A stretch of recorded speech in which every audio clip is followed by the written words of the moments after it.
It's finally the end of the year. 2021 felt like a long drag, that's for sure, and I didn't think this day would come. I hope you all tried to do your best to stay sane this year, and thank you for joining me in the swamp and listening to all of these scary stories, and sending in your stories if you did so. As always, if you have a story to send in, send it on in at swampdweller.net, or the email you can find in the description down below.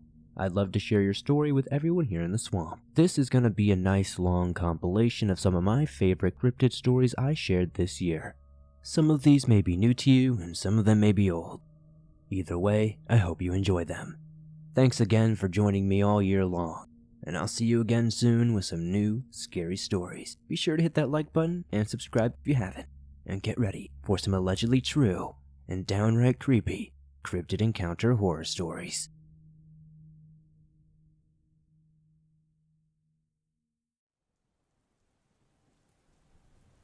I went on vacation in Northern Europe with my grandfather, as he had taken people there before. When I left the States, I did some research on the mythicism of the people. A generous preponderance of it was concerning trolls, and so I did an expansive investigation touching on the topic of trolls. I listened to the podcast of Swamp Dweller and others. Anyway, my grandfather was remarkably kind, and when I requested to investigate Troller's Gill, he granted it without equivocation. We had countless fun experiences while in the United Kingdom. Resting in peace, Grandpa. Anyhow, on the route to Appletreewick, we stopped at Tesco petrol station. We convened a couple of quite charming chaps there, one appearing to be somewhere in their mid-30s, and the other looking somewhere in his 60s. The more youthful fellow had ginger hair and was wearing a corduroy parka. The mature individual possessed a full head of lustrous silver hair and had an extremely crisp Norwegian accent. They inquired where we were going. I simply replied, Troller's Gill. The more adult one shifted to the ginger and his peepers went wide. The redhead discerned that he was surprised that we would be going there, and his eyes went wide. The pair then both stared at me and my grandpa with shock. The old guy said something about a dog beast in German, and the other looked to my grandfather and declared, Troller's Gill is shamed for the devil dog brute. Anyone who beholds him perishes shortly after. We both presumed he was ribbing, and I understand it seems cliche, but I was honestly sort of creeped out. But I downed a strawberry Miranda in the truck, which set me in a kindred spirit. Once we arrived, I spontaneously sensed an uncomfortable, eerie presence. The presence of an omnipotent presence. We advanced along the path, and I began to overhear some echoing, clanging clamors up ahead. We continued moving along and hiked up to the summit of a large hill. We sat there and let dew soak into the rear of our trousers, and snacked on granola, taking occasional swigs of our Red Bull. We took in the view of the Grand Chasm, and the fragrance of moist earth, moss, and fungi. We inhaled with contentment. The light, barely lucid fog sent along with the essence of stone and cold rain. The tempestuous storm clouds refined the sunlight of the setting day star through themselves, tinting the cumulus bodies of deep, brilliant azure. My sagacious grandfather understood and discerned this to be the mark of dusk, and clarified to me that it was growing late. We did not possess any watches amidst us, or any device concerning time for that matter. We had left them behind in the truck as a way to get away from those things. We coveted the lavish impact of this sight I had been so eager to experience. We just hunkered down there for a few more moments. We both grasped the truth that we ought to leave shortly, but we both wordlessly chose to relax there for just a few more minutes. My stare trailed up from the crevice up to the elegant sky. As I was mounting up the resolution to indicate that we had to get on our way, my prepubescent brain did not want to leave. As I transcribed this, I realized that it presumably had to do with the pubescence and more of the repugnant entity toying around amidst my subconsciousness. While we irrevocably got up and started preparing to leave, we both heard what sounded like a howling. We both gazed down into the crevice, and then overheard a hushed growl, much closer to our position. I peered into the mysterious chasm, the surging, writhing umbra taunting me, spurring my hormone-ridden cerebrum. I was frozen in terror. I underwent profound coercion to attend my grandfather, and the moment I did, he cried out in fear. He pointed down to the gorge, and I looked downhill. I didn't detect anything, yet still, the petty child within me was even more panicked as I observed my tough old grandpa getting that frightened. And, not being there for him, nearly simultaneously, my grandpa and I bolted, and at that instant, it seemed like he was running quicker than me. As we ran along the trail, the clinking and clanking accompanied us at a comfortable pace, almost like the beast was tantalizing us. Now, tears began streaming down my face, seemingly burning my cheeks. I glanced at my grandpa, and he glanced at me. We were both scared out of our wits. We made it to the security of our truck. My soft weeping drastically converted into heavy sobbing. Once I was done with my tearful sitting, the flesh below my eyes was stinging so sorely that I felt like a weeping anew. According to my grandfather, there were amazingly extrinsic tear streaks under my eyes, a dull maroon edge on a formless path, the body of the line paler than my skin hue. When I spoke to him regarding our encounter, I inquired about what he was pointing at in the gloomy chasm. He told me these exact words, and I quote, "A dark-furred wolf, as heavy as a bear, with tusk like a hog and fangs like a viper. His eyes were broad saucers charged with fire, and his embers stung me." As he uttered this description to me, it was almost idyllic. For some reason, his words had an immeasurable effect on me. I don't have a photogenic memory, but for some reason I can recite the complete bit off the top of my head every single time, with no consideration or hesitation.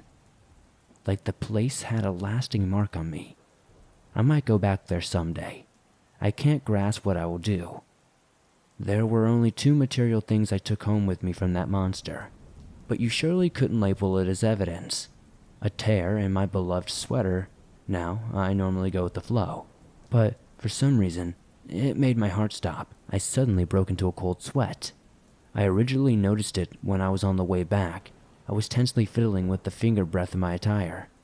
It was dark at this point, and I was doing everything I could to hold my gaze away from the ditches on the side of the road. My imagination was waiting for me there, with a knife behind its back. I sensed something burning me, and I tore my hand away from the sweater.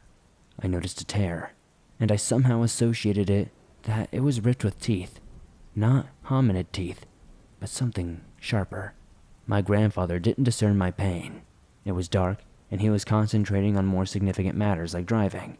The other item was driven into the sole of my shoe, a rusted black link from a chain. I don't understand the importance of this article, but I believe there is something peculiar concerning it. Thank you, Swamp, for sharing my story if you do.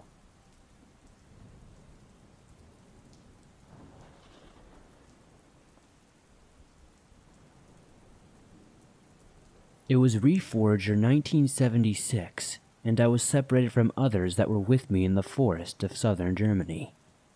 It was in September, so it was still like summer. Sometimes it would rain, but at that time it was hot. They moved me to a railhead for what reason I did not know. The army logic is beyond reason sometime.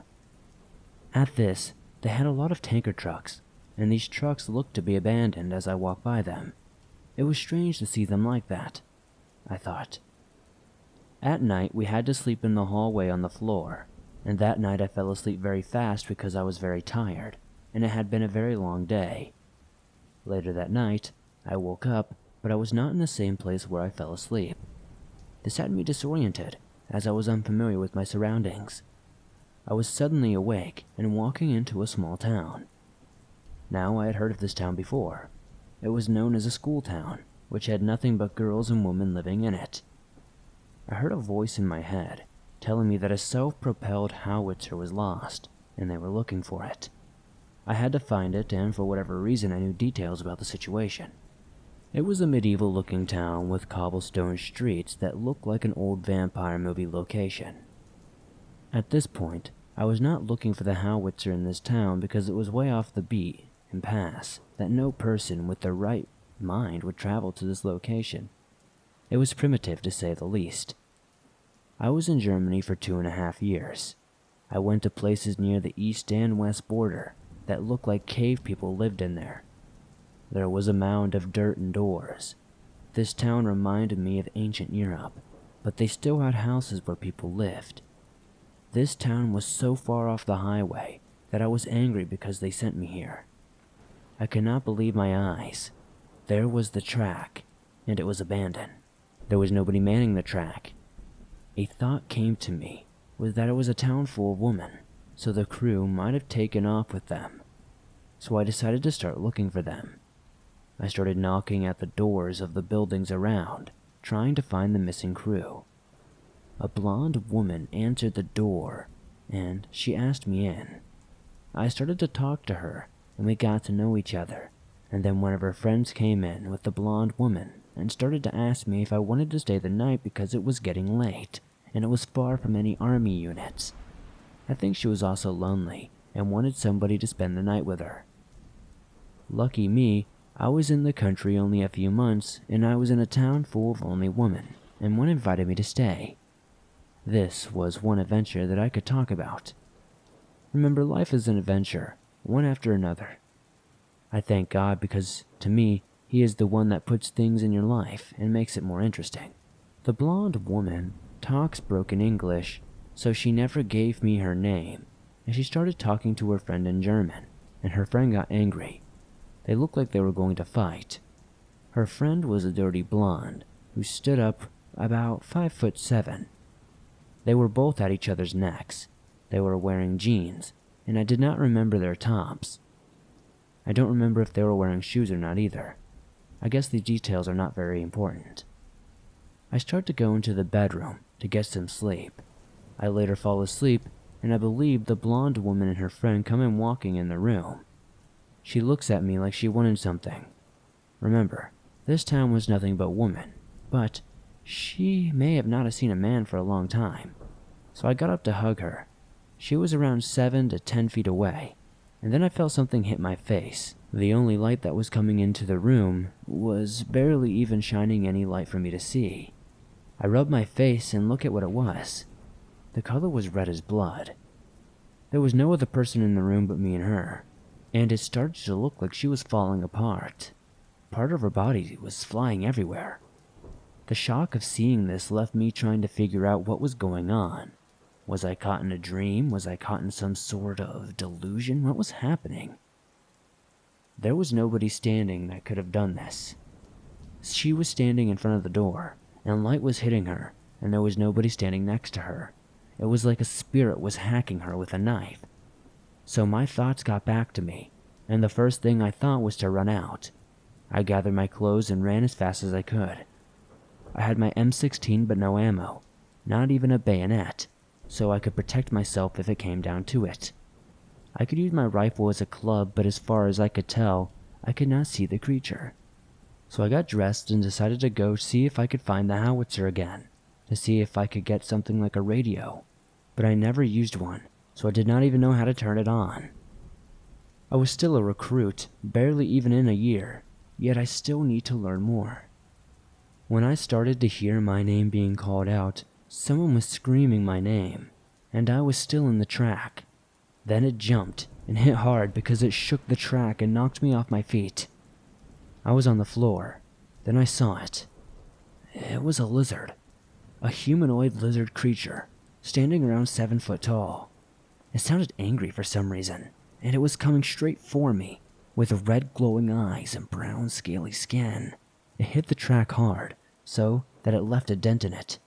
After I got it started again, my thoughts were back on track. I was trying to make a plan to get away from whatever this thing was. I focused, and I started to notice its movements, and it lunged at me again. But this time my mind was ready, and it didn't knock me down. But I knew where and when it was going to do it again. So I picked up my rifle and used it like a sword, and it went right through it. Then whatever this thing was disappeared. I had to learn one important lesson, is mental energy does not affect your environment. I don't know what happened that night. I ended up getting back outside Nuremberg and being safe. I got to my home base that afternoon, and I had to talk to the company commander. He asked me why I was so late, but I didn't tell him about this lizard person.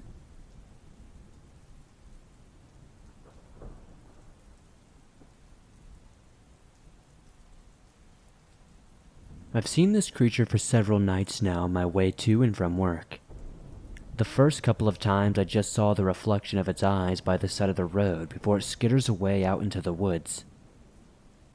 At one time I saw it peeking its head over the side railings along the dark mountain road I drive home on. If I were to try to describe the creature, I would say that it's about 40 to 50 centimeters tall, with a big round head and large green eyes reflecting the lights from the car. It looks like a small monkey but without a tail, and I think it has dark brown or black hair that covers its body and head. The thing is that there are no wild animals in Sweden that are known to fit this description. My best theory is that it is a troll of some sort, maybe even a goblin. I've heard many stories of goblins in Swedish folklore that live in the woods and in burrows along creeks, but I never thought that I would see one, or at least I think it's a goblin.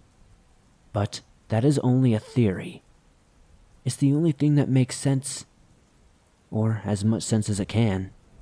It's hard sometimes to believe your own eyes when you're faced with something you never thought you'd see, or something you didn't even think could exist. At first I thought it was a cat or something, maybe some other small animal, because the first time I saw it, I only saw the eyes. Thinking of a cat in this situation is something any rational person would think. However, as I saw more and more of it, I seriously started to doubt that it was a cat. Today, as I was driving home on the same road, my doubts were proven right, to my dismay. I saw it sitting on the side of the road, just as I came around a bend and had to brake as hard as I could. When the car came to a screeching halt, the creature was probably no more than 4 meters from my car, and I could see its eyes staring right at me. I became paralyzed by fear, and I could feel my heart pumping in my chest. It just sat there for what felt like a minute or two, just staring at me with those big, green eyes, like it was trying to figure out what to do next. Then it turned around and ran into the woods, and I lost sight of it. Honestly, I'm not sure how long I was there, but I sat there for a while, trying to understand what I had just seen, but I could not wrap my head around it. I do not think I will be sleeping much for the next few nights. I will probably just think about that creature, and if I will see it again, I'm not sure what I am seeing, but I'm pretty sure that it's a troll or something like that. There are many stories about trolls and goblins living in the forest around here, and if anybody's encountered something similar in Sweden or in any other country, please share your experiences or knowledge about what it might be. I'm genuinely curious to know if any other swamp dwellers have any theories or potential sightings.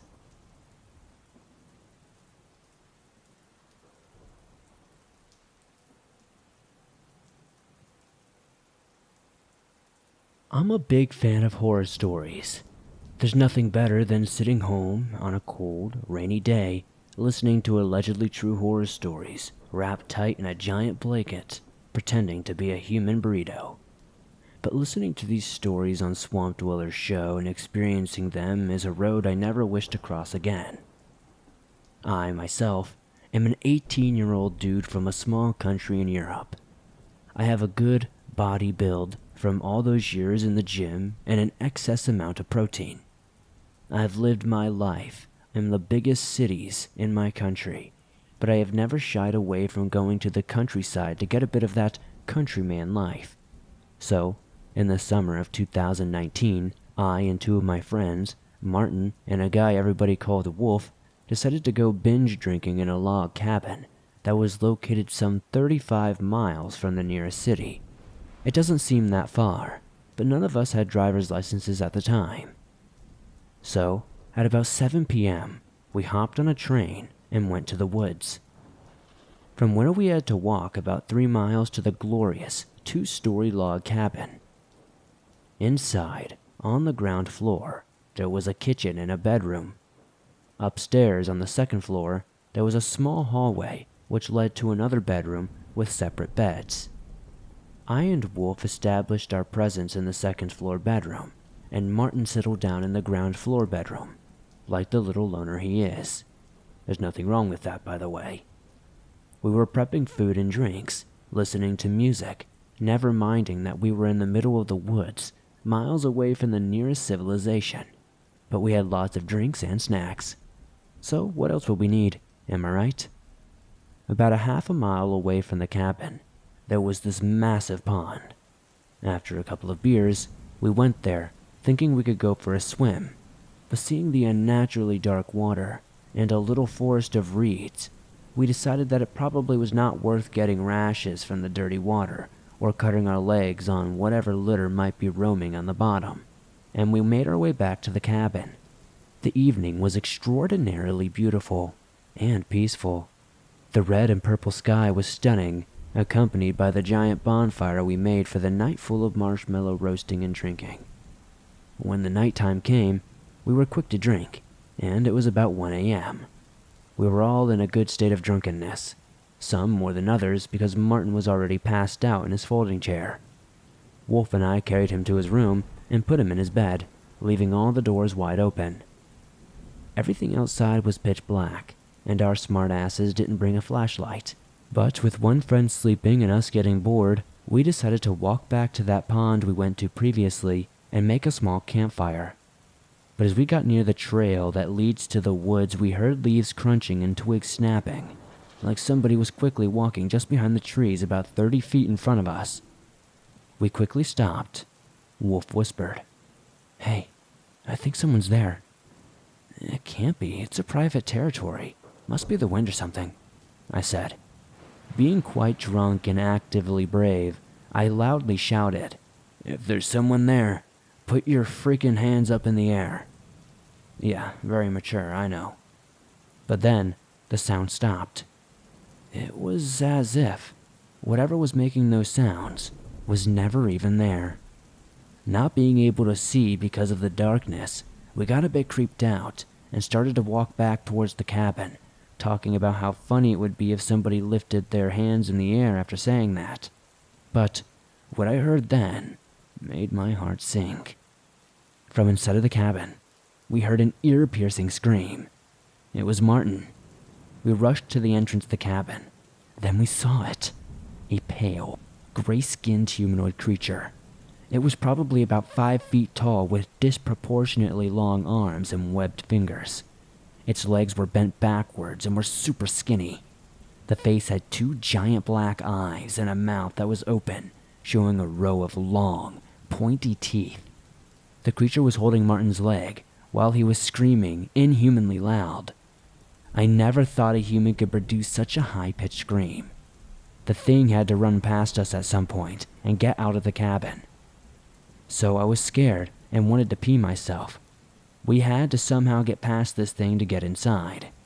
Thinking quickly, we picked the biggest pieces of firewood and started throwing it at the creature. We both missed, but luckily it let go of Martin's leg and jumped back into the forest.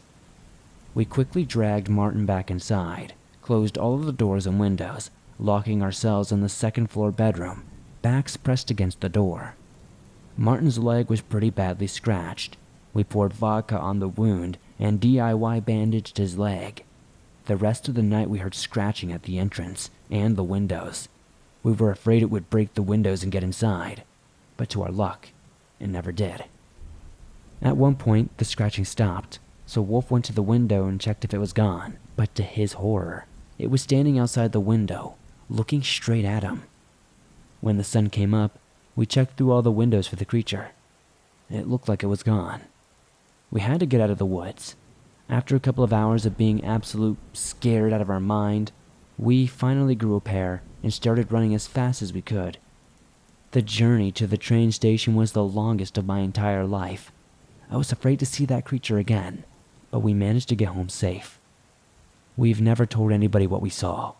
Nobody believed us. I never really believed in those scary stories that I used to listen to either. The creature was similar looking to the Dover demon. but not quite exactly. I still do not know why the creature didn't attack me and Wolf. Maybe it saw Martin as easy prey while he was in his drunken state, but I'm happy it all ended safely. I think the creature came from that pond. Those webbed hands indicate that the creature is semi-aquatic. So whether I'm right or wrong, I'm super glad that we didn't go for a swim there. It could have ended so much worse if it had.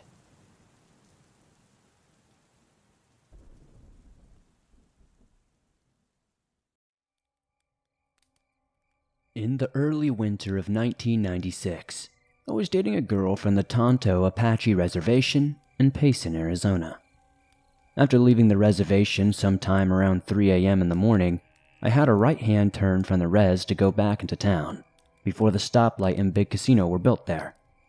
And I saw the scariest thing I have ever seen in my lifetime. Off to my right, out of the big ditch just on the edge of the headlights, I saw a very strange and intimidating creature. The creature looked like a man at first, but I quickly learned it was nothing of the sort. This thing slowly walked from the right-hand shoulder of the road to the center of the right lane, right in front of me. It slowly walked across in front of me, staring at me the entire time, looking straight into my eyes. This thing had the body and torso of a well-developed man, yet it was covered in fur, that of which resembled the fur of a coyote or maybe a wolf. The torso was muscular, and then I noticed that this creature did not walk on normal legs. It had legs that were similar to a deer, and it walked on hooves. Lastly, I noticed the creature had a head the size of a man, but it had a small snout like a coyote snout, dog ears, and eyes that were very piercing and illuminating a grayish-blue color. These eyes were not of human origin. I can say that confidently. Remember, this was 3 a.m. in the morning, and before the lights of the big casino or the street lights in the southern Payson area were put in. Its eyes literally glowed, and it stared at me as it then made its way into the second left-hand lane. It again stopped and stared at me as I slowly drove by. The whole time I had eye contact with this thing. I must add that even though this incident did happen, I felt like I was the only person on the planet at that moment, and that this creature knew everything about me. Everything I was, everything I ever would be. It owned me in every single way. It appears the entire world went into slow motion, and I was meant to see this thing. As I passed the creature, and was able to finally break eye contact with it, I shift gears in my truck and haul ass all the way to town, and all the way home, on the north side of Payson. I could not even take my eyes off the road, and was afraid to even look beside me. As stated above, this thing owned me, in every way. When I arrived home, I literally had to call my father on my cell phone, and have him turn on the porch light and step outside of the house before I could make it to the porch in the dark. I tried to explain to my father what I had seen out there, but could not stop crying because I was just replaying what I had seen in my mind over and over again. When I could finally talk, I explained what I had seen, and my father agreed to go back with me at first light to see if we could find any sign of fresh tracks or anything that would help explain my experience. I am a fourth-generation big game hunter, and I was raised in the back country hunting and fishing. And even though at first light we would go check the tracks, I knew what I saw was not human. I sat up until daylight and headed toward the res at first light. As expected, we couldn't find any tracks or any fresh sign of anything. I did not go back to see my girlfriend for some time afterward. It was almost a week before I would go back out there. When I did go back and told my girlfriend what I saw, she did not seem too surprised and began to explain something to me. She then stated that her father needed to talk to me ASAP. I waited for a few days to go up there and see him. When I did, he brought me into this room, and I proceeded to tell him what I saw that night. He told me what I had seen was a skinwalker. I can tell you shortly after, I left my girlfriend for non-related issues and have not gone back to that res ever since.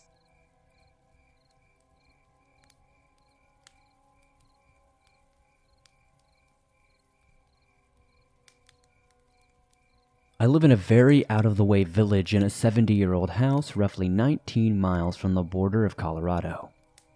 This was back in the 90s. You'd think the house, which everyone even in my family thinks is haunted, would be the whole story. But no. My story is about the cemetery, which is only a couple of blocks away from my family home. That's why they say it's haunted, even though I disagree. That's because of what I saw one day at sunset, when I was about 7 or 10 years old. And even just recalling it makes my heart freeze and start to race with unease. I had just finished a rather short fist fight with my cousin. She had managed to give me a good bloody lip and a black eye. Living so close to farms, nature, mountains, and so on, it isn't too surprising. You're raised to be tough in hunting, tracking, camping, and other wilderness survival. But they don't prepare you for some of the unusual things. Anyway, I was upset that I, a boy, had been badly beaten by my girly cousin, and didn't even notice I had walked in frustration past the graveyard. And by the time I did, it was already a little past sunset. I knew my mother would be furious for me staying out late, and that thought occupied my mind as I started jogging back home past the graveyard. And that's when I noticed it. I usually refer to this thing as it or thing, because from a distance, it looks like a person just standing there, just beyond the graveyard's open gated entrance. Yet, I could feel this uncomfortable feeling, like I shouldn't be seeing this or even around this person, this stranger or this creature. Also, stranger danger was a big thing back then. I passed him without really looking at him and just went as I was about 20 or so feet away from him. I turned, and now remembering I wish I didn't, he had no eyes. It was very similar to what Slender Man would look like, except he had this mouth with jagged teeth. It seemed to smile like he was grinning at me, mouth filled with long, almost bear-like teeth. A mouth deformed, almost like it was bigger than its head. And he was the average size and height of an adult, except there was just something wrong about the way it was standing. I was absolutely horrified, but like any kid, I wanted to pee my pants and run. But yet, I stood there frozen. Honestly, I did not know what to think about this monster. It's like he had some hold over my entire body. But what finally got me to run wasn't the monster, but the growl I heard from the graveyard's entrance. Daring to look away from the now drooling mouth monster, I then saw this phantom black dog thing. Its eyes a burning fire red. That thing got me to run, especially when its eyes seemed to instantly lock onto mine. Or at the very least, that's what it felt like. It felt like it was telling me to run, or that I shouldn't be seeing any of this. I ran as fast as I could. I could finally move my body freely again, only daring to look back once upon hearing a very unnatural howl that pushed more fear into me. Through forming tears, I saw that dog thing attack the mouth monster. It was something like you'd see in a monster movie, something straight out of Supernatural. That's the closest I can come to explaining what I had seen. And now, you're the only person I'm telling. If anyone else has had this kind of experience, just know I understand. Fear helps us whether we know it or not. I'm just thankful for all my blessings. I've never seen anything like that since. Not even now that I'm far older. Thanks for letting me vent my long-held fear of what I think was a gravehound and an evil spirit.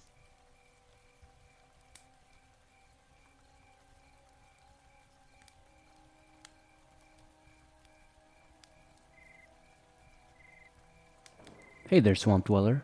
Good afternoon. I wish this story could be a bit more exciting, but not much happens on the island of Tasmania. Not since Alexander Pierce escaped prison and ate his fellow convicts in 1822, or since the Port Arthur massacre in 1996, where my pregnant mother, my father, and my nan were meant to be. The only reason they didn't go and didn't end up being a part of that massacre is that my nan wanted to go somewhere else last minute. Such a simple reason. Anyway, moving on from that. During Christmas in 2019, my parents and I decided to go up to a walking trail. There's a massive quarry, a small track you can go down, and a long track that people often walk or ride up. If we have the time, we walk up the long track, but today we walked up the rock face and explored the quarry to try to find snakes and lizards. We were there for maybe 20 or so minutes when my mom suddenly got a feeling. This weird feeling. She said that she didn't feel like there was a snake or a lizard, but something else entirely. She felt that something was just off. I don't know if I was playing off her anxiety or maybe just feeling off as well, but I was definitely feeling it. As we got closer to the car, my mom pointed out some bones. My mind instantly went to big cat or panther. That's just the feeling I got. Like how on the rock face by myself while my parents were in the quarry, I got the feeling that there was something watching me. The closer I got to the car, the more off I felt. I don't know why, but instead of going through the designated entryway, I moved to the left and walked over the big rocks instead and moved straight to the car. And instead of going to the left-sided car, like I normally do, I went to the right side.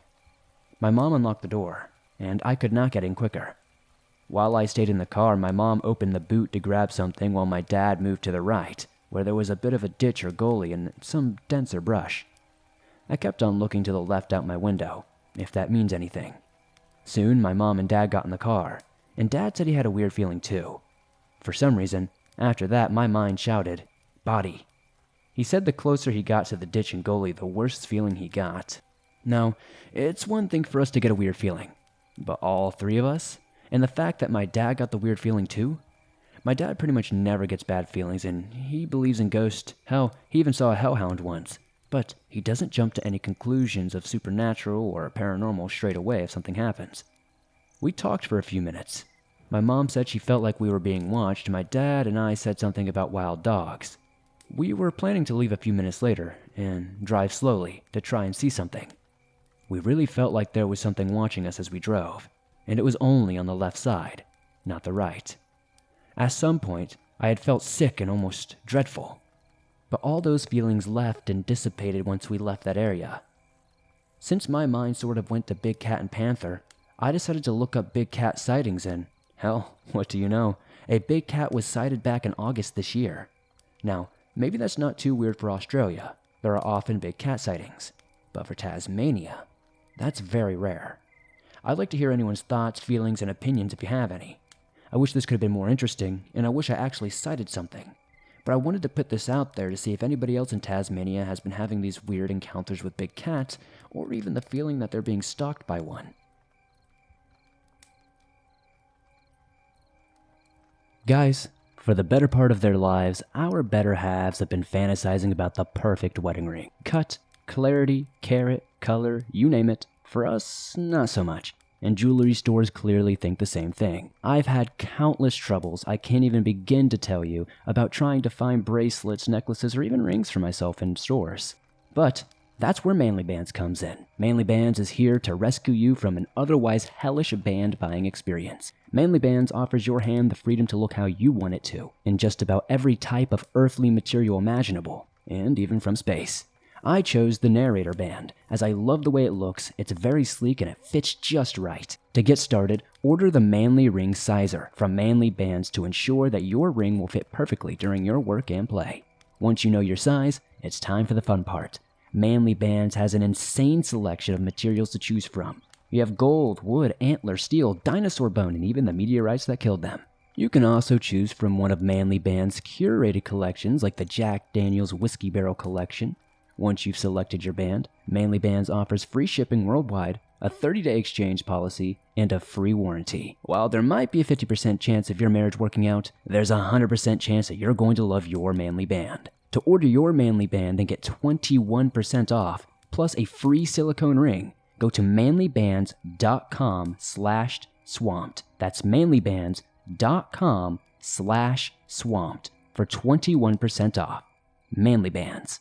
The best damn rings, period. My name is Jake, and this is my experience. This happened in South Texas back in 2004, around Halloween time. My friends Michael and Joey were looking for something exciting to do. We used to ride our bikes at night exploring the surrounding neighborhoods where we lived. We noticed an abandoned barn about a quarter mile off the road in between two cornfields, and decided to check it out. The path was long and dark. It was away from the dimly lit streetlight. The corn stalks hovered over the narrow path leading to the barn. It almost felt like I was being entrapped. Had it not been for the full moon, it would have been pitch black dark inside the barn. Thankfully, our flashlights, running low on battery, were enough to illuminate the way inside to check it out.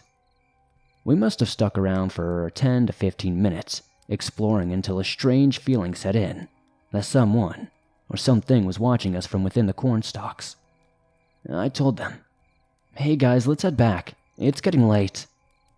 They agreed, so we headed back to our bikes to head back down the dark path to the main road, which at this point felt and looked further than a quarter mile. Michael and Joey wanted to race each other to the main road, so they sped off, leaving me behind in the dust.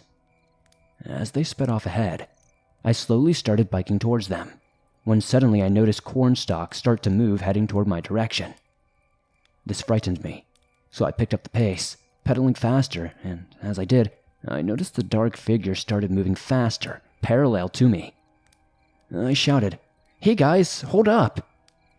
The noise of the tires speeding over the gravel drowned out my shout though. My friends couldn't really hear me or make out what I was saying. I tensed up, because I could feel this object was going to tackle me off my bike at any moment. It was hard to get a good glimpse of it without breaking my focus on pedaling fast, straight forward towards the main streetlight. But I could tell this thing was taller than myself, and I was around 5 foot plus at the time. At this point, my friends had reached the main road under the streetlight. I kept thinking I just need to reach the streetlight. My heart was pounding out of my chest as I finally reached the light. The dark figure stopped a few feet before the light and completely ceased to move. I biked past my friends, and they immediately followed as they noticed the terrified look on my face.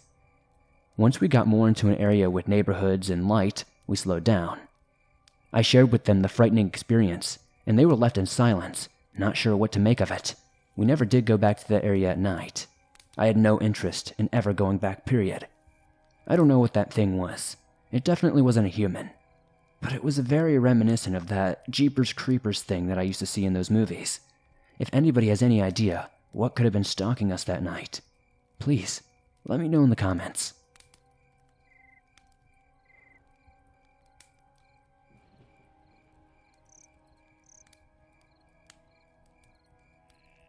My grandmother has shared a lot of stories over the years of growing up in East Tennessee. This lady has been struck by lightning twice. She grew up in a haunted house, and she swears she has seen Bigfoot. I wanted to share her experiences with the swamp. My grandmother grew up in a small house near Knoxville, Tennessee, with her parents and 2 siblings. She and her sister shared a bedroom with a small closet and fireplace. Her brother slept in the room across the hall, and her parents slept at the end of the hall. At night, she and her sister could hear a small giggle come from their closet. Eventually, they would work up the nerve to leave the closet door open one night before bed. Once the giggling started, they investigated the closet and saw a small, young boy sitting on the top shelf. It looked like he was playing a game like marbles or jacks. The girls weren't necessarily scared of him, and they drifted off to sleep as nothing ever really happened. But from then on, they left the door closed.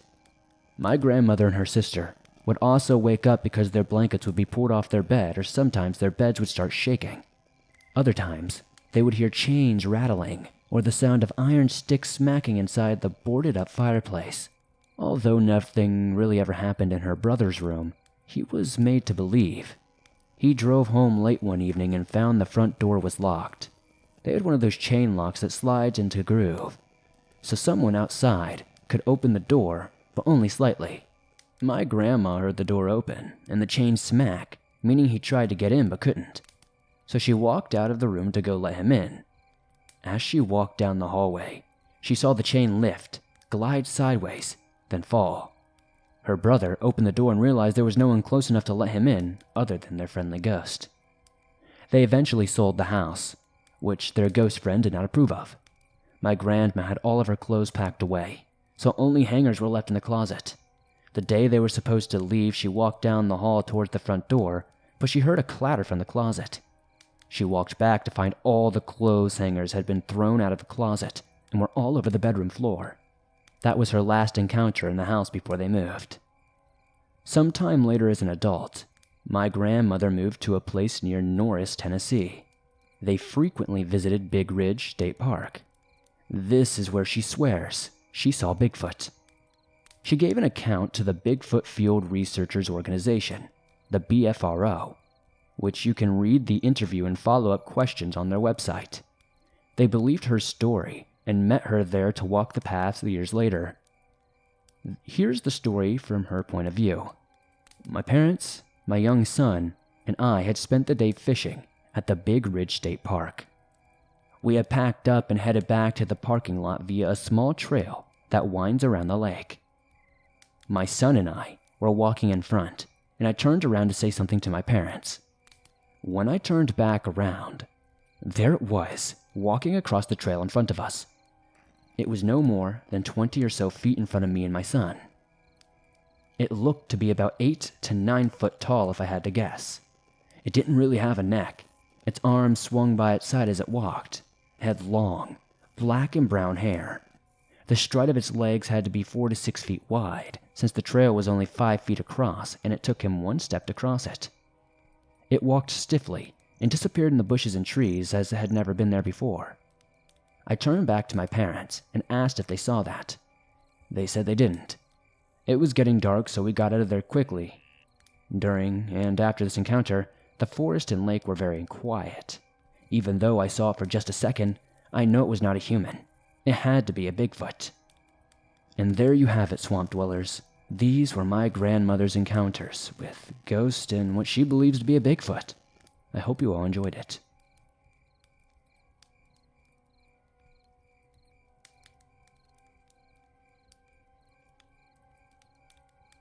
This happened 12 years ago, and to this day I still consider me lucky. The morning was cool as we loaded into the ambulance heading to a call at the edge of town. It was 6:12 a.m. and it was still dark outside. We were called in by the police station, saying that there were multiple wounded and a few dead at what seemed to be a farm. We didn't know what caused the injuries, but we made our way to the scene. The address took us to a dirt road that led us to a home that had 2 police cars outside with their lights on, but we didn't see any officers posted. There was no one there. The home was attached to the farm that seemed to either be deserted or just plain old, but my focus was on the cop cars out front. Typically, when they are called to a scene, there is at least 1 police officer guiding us to where we needed to go, but there was no one there. A situation like this could be very dangerous. We could be heading into danger and not know it. The home's front door was open, but there weren't any lights on. There seemed to be blood on the porch that led into the house. Having been in the field for 18 months at this point, I was hardened by multiple calls with car crashes and even triple homicides. But something about this call was different. For the first time, being on call, I was afraid. I decided that rather than just sitting around, that we should enter the home and try to find the injured people. I slowly entered the home with a flashlight and a medical bag. The blood that was on the porch led into the home and up the stairs. I made my presence known, but I got no response. I tried the lights, but they didn't work. What was this place? I thought to myself. As I searched the bottom floor, I looked for clues, and I started to hear muffled sounds coming from upstairs. It sounded like something very heavy, being dragged across the floor. The other paramedics that were now with me also heard the sounds upstairs, but they also seemed to feel scared. We heard those dragging sounds continue upstairs, slowly moving to the top of the stairs. Not thinking, I began to walk to the stairs to see if anyone was there. The blood was pooling on the stairs, and it was thick. It made everything slippery since the floors were made with wood. I shined my light on the top of the stairs, having no idea what to expect. I slowly continued forward with another paramedic right behind me. We were halfway up the stairs when we saw a hand pull forward. A policeman who was on the ground. He continued to drag himself on the ground, revealing that his lower leg was missing. "Get out before it sees you," he said with extreme pain.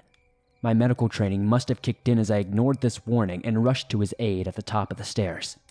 At the top of the stairs, I could see what remained of the officer and the trail of blood that he produced as he was dragging himself to the stairs. I could also see another set of stairs leading to what appeared to be the attic. The 2 paramedics that were with me attended to the officer at the top of the stairs, and I slowly ventured to the stairs of the attic. Above me, I could hear sounds that I'm not able to describe, but they were terrifying in nature. Sounds that I assumed to be grunts or something very large eating. My flashlight was the only thing illuminating my path in the long hallway leading to the attic stairs. The hallway was long and unfurnished. I could see scratches on the walls and floors, although blood covered most of the floor. I had no idea what was happening here, or more importantly, what was still happening. but I assumed due to the blood and lack of personnel at the scene that there were many that still required my help, although the scene was likely dangerous. I've experienced violence before while on duty.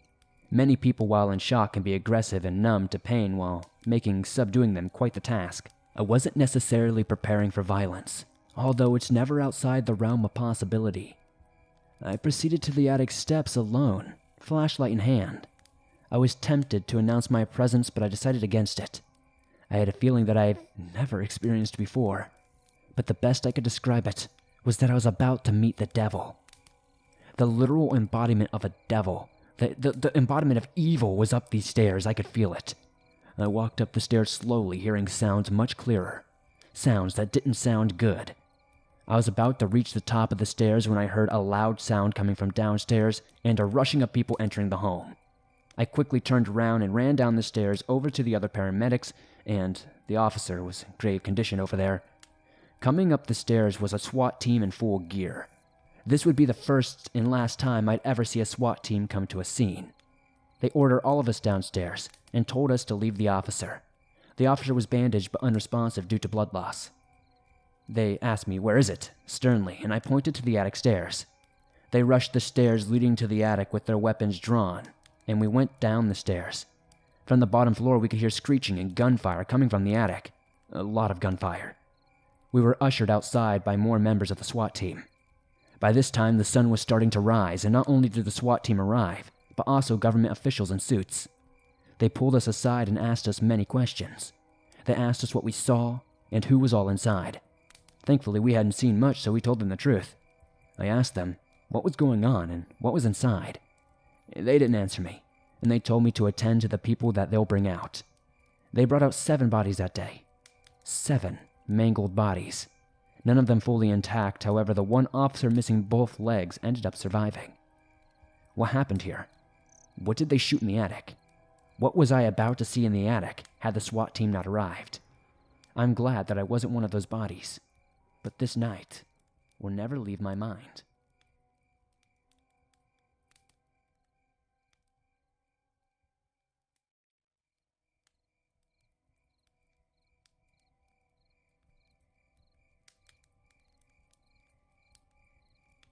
Many people believe what they perceive in the world is reality. Everything they see, touch, smell, and hear is real, and will always be real. This always goes for things that they don't believe in. We live in a world where they no longer fear the monsters in the dark, believing we have discovered all the apex predators of the world, such as the sharks, the orcas, the bears, the wolves, and large cats, and we believe we are on the top of the food chain. While it is true, we currently have no natural predators, we are merely prey of opportunity. This doesn't change the fact that we are prey nonetheless. One doesn't get to experience the feeling of being hunted, of being stalked like a wolf stalks an elk. The feeling of dread you feel as the eyes of a predator are staring into you, waiting for you to make one wrong move. I was 14 at the time. I had short black hair and braces that made me look like the biggest dork you have ever met in your life. Funny enough, I was. While I played lacrosse and was semi-athletic, what I lacked in coordination and speed I made up for with a deceiving amount of brute strength, an amount that didn't make sense for my small stature. I was in Phoenix, Arizona for my annual summer trip to visit my grandparents on my father's side of the family. My grandparents seemed like opposites. My grandfather is a tall, semi-muscular man, standing at 6 feet 6 inches in height and weighing easily over 190 pounds, who never seemed to take anything seriously and loved to crack joke and tease others. My grandmother was tall for a woman, standing at easily 5 feet 9 inches, was rather skinny. She didn't make jokes often, but always seemed to laugh at my grandfather's jokes. The only similarities I ever felt like they really shared was their love for their family, and their love for going on walks and hiking. They also owned a beautiful dog named Lucy. Lucy was a rescue when my grandparents got her, and such she came with her own issues. She wasn't fond of bigger men and hated big dogs, yet somehow that didn't seem to stop her from loving any of the men in my family, including my grandfather. If you saw Lucy from a distance, you'd think it was just a large fox. Her fur was the orange color foxes have, and her tail looked just like a fox. In truth, no one knew what breed she was. Even after having become a registered veterinarian assistant, I still have no good guess. The only thing I know is that she is at least part German Shepherd, as she shares the same common characteristics. The only thing I know for sure is that she at least shares some part of German Shepherd, as she shares the same common characteristics they have, including the medium size, pointy ears, snout, and her love and undying devotion to her owners. The morning after I arrived at my grandmother's, they told me that they were going to hike up Camelback Mountain, a mountain that got its name for looking like a camel's hump.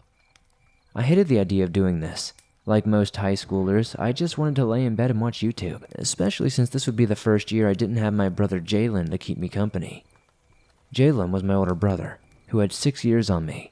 He had just turned 20 and decided he needed to work to save up money for when he goes back to campus, leaving me to go on a trip by himself. I wasn't upset. Obviously, this is a decision he needed to make, but I was sad about it. Up until 8th grade, he had been my only real friend that I could really rely on and open up to.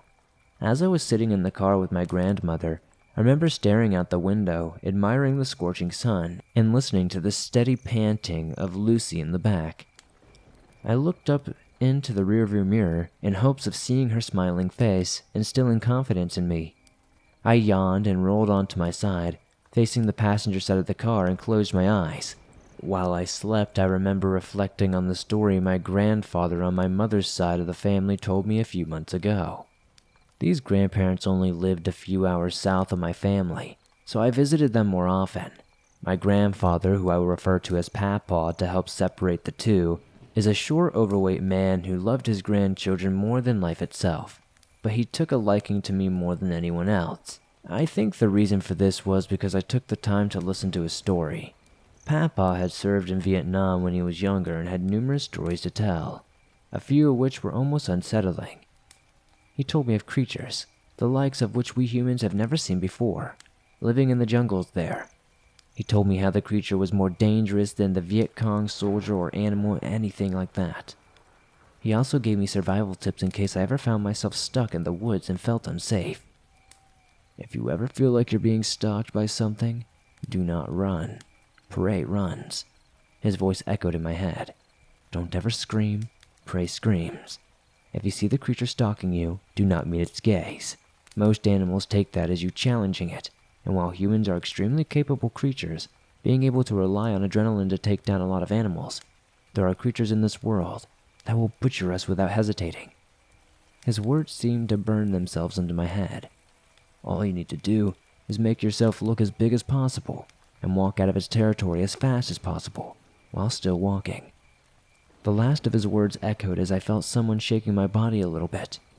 We're here, Josh. It's time to wake up, I heard my grandmother say while rocking my body back and forth. We both got out of the car, and I gave Lucy the treats I had promised her. As I stood outside the car holding Lucy's leash, I breathed in the fresh air. It smelled quite different from Indiana, as it didn't carry the swamp smell Indiana's humidity usually carries with it. The air was much thinner, making me more confident that I wouldn't be able to run nearly as far as I would be able to at home. As we walked along the trail, my grandmother and I side by side with Lucy leading the way ahead of us, I made idle talk with her as we walked down the trail. The mountains were beautiful. While one would imagine it just to be a barren desert there are specific parts of arid trees and cacti that turn into a sort of forest that, combined with the beautiful blue skies and warm, almost boiling hot weather, made it a beautiful day to hike. As we continued to walk, I felt this sense of dread growing inside of me the further we went. I looked down to Lucy, whose ears were now up and alert. Her body was low to the ground. She sensed something near us. I began to feel uneasy. The mountains of Arizona had many creatures inhabiting it, which include black bear, mountain lions, elk, deer, javelina, coyote, antelope, along with a lot more. I looked at my grandmother, who didn't seem bothered at all. This feeling of dread grew bigger and bigger, the weight of it sitting on my chest. Something was staring at me. I could feel it piercing my soul. I recalled my papa's advice and attempted to make myself look as big as possible, which admittedly wasn't very big at all. My goal was to make myself seem like I just wasn't worth the trouble.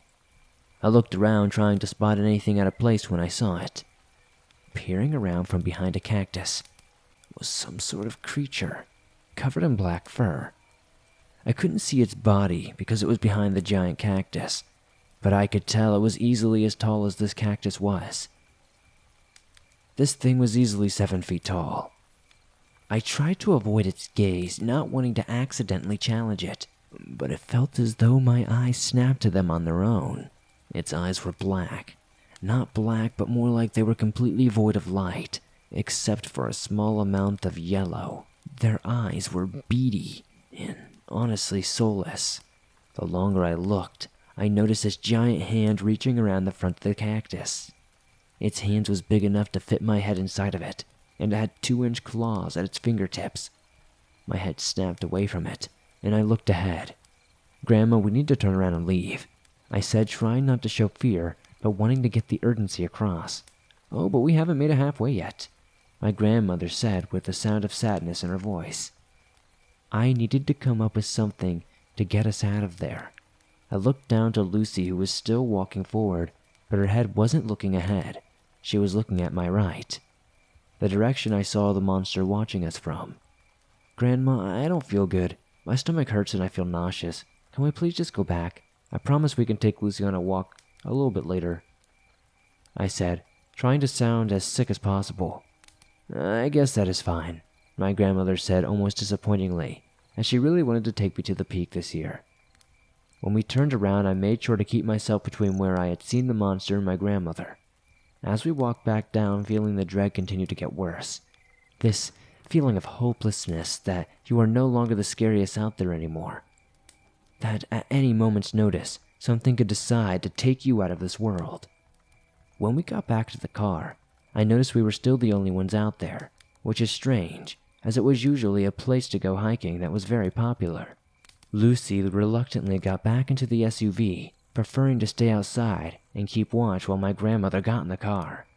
While I finally got Lucy in, and I got myself in, I looked ahead on the trail. There was something, somewhat obscured by the foliage. It was a hulking animal of some sort. It had the face of a dog with its long black snout, but was easily bigger than any black bear I'd ever seen before. It stared at me, into my soul once again, but it never moved, only stared at me, which was almost scarier than it charging us. We went back home, where I sat in my room and immediately called my papa. Honestly, he would be the only one that would believe me. 2 days later, my grandmother told me she had seen something weird on the news of a few hikers going missing on that very same trail. She thanked me for convincing us to leave. I still have never ever gone back to those mountains. Even as I've gotten bigger and more experienced hunting and such, I just don't trust it.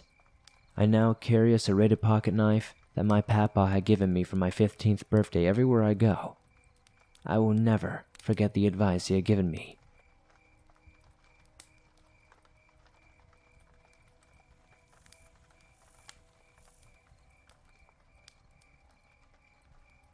So, I and 2 of my buddies were up Lone Peak Canyon with a plan to sleep under the stars and leave the next day.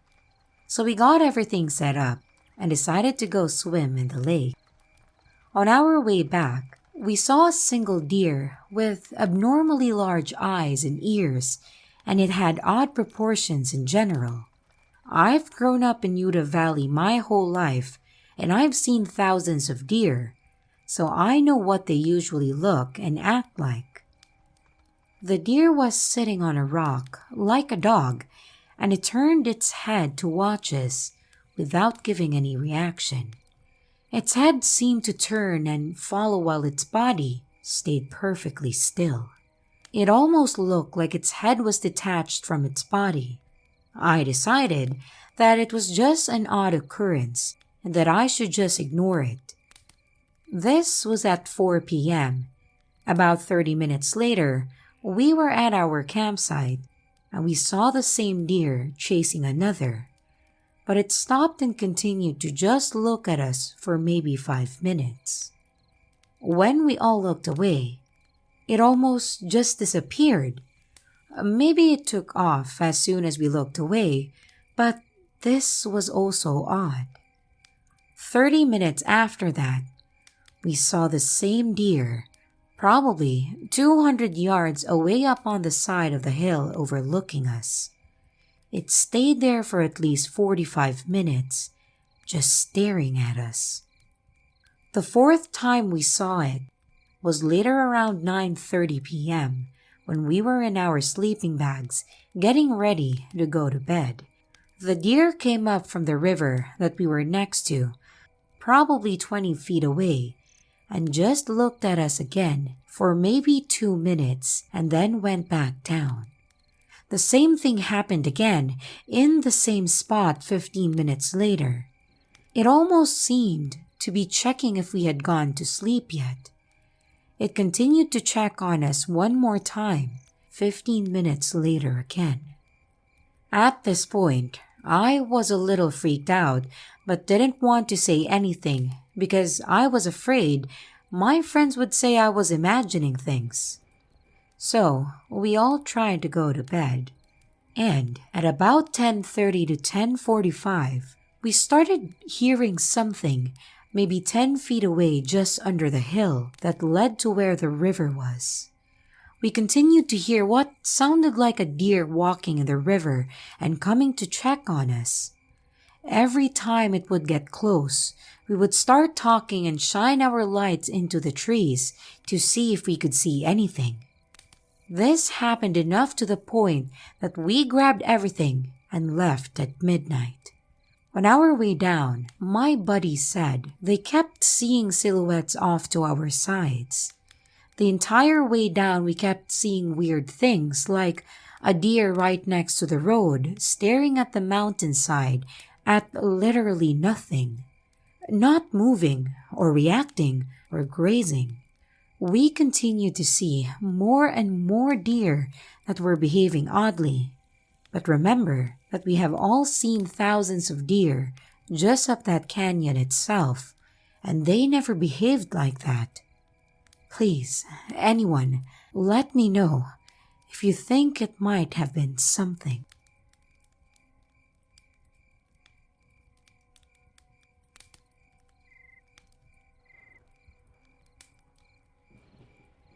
When I was 8, maybe even 7, I had a disturbing encounter with some creature or entity. I lived in the Appalachian mountain range of Pennsylvania. It was November, around when daylight saving time occurred. I remember it was supposed to be a school day, but since the snow was so heavy, the buses were not able to drive out in the morning, so school was canceled for a snow day. I was so excited to spend the rest of the day outside in the snow.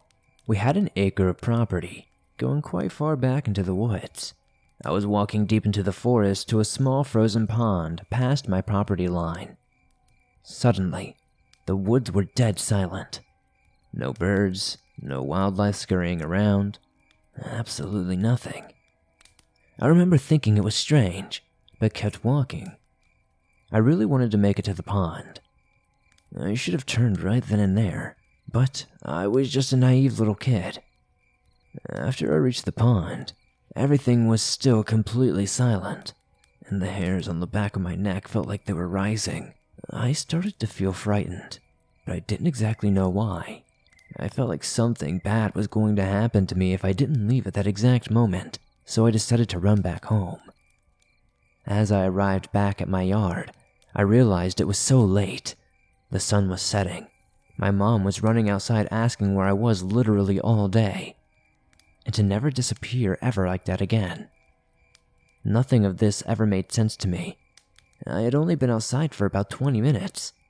I left my house with my snow gear on at around 10 a.m., right after getting the snow day call. It was almost 8 p.m., meaning I had been gone for around 10 hours. I have no idea how I had been gone for such a long amount of time. I remember only being out there for just a few minutes. I don't know if this was some sort of creature encounter. I've heard of a lot of lost time being attributed to being hypnotized or just being in the presence of these skinwalkers or wendigo type creatures. Has anyone else ever had this happen to them? Was it some type of creature? I didn't see anything while there at all. I don't think I lost track of time, and I definitely didn't fall and hit my head or anything. What do you think happened?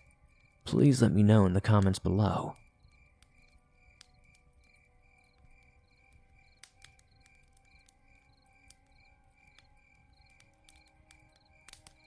A little backstory about myself.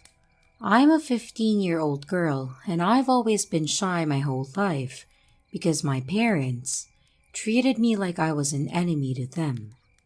Anyways, on to this skinwalker story. This happened when I used to live in California. I and my brother Connor were playing in the backyard of our little house when we hear this scream coming from the woods. A little something about our house. It's a 60s to 70s house, but my father took awful care of it that the floors in the house was rotting and the back porch was slowly collapsing, like it was very badly taken care of. Anyways, let's get back to the story. I and my brother got curious as to what was making that sound, so, like any other weirdos we investigated the sound. So about 3 minutes of walking, we hear it again, but the scream was much higher pitched and much closer. So my brother Connor makes the biggest mistake of his life.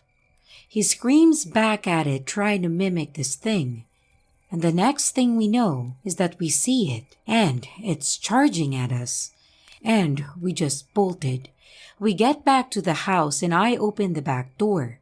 I got my brother inside and I legit slammed the back door. But after slamming the door, the entire floor under us just collapsed and we both fall into the basement. My father eventually walks into the house after work and starts walking towards the kitchen. And before he steps in, he sees that the floor collapsed and sees us injured. My brother had a broken arm and I was impaled by a metal pipe. Thankfully, we both made a full recovery.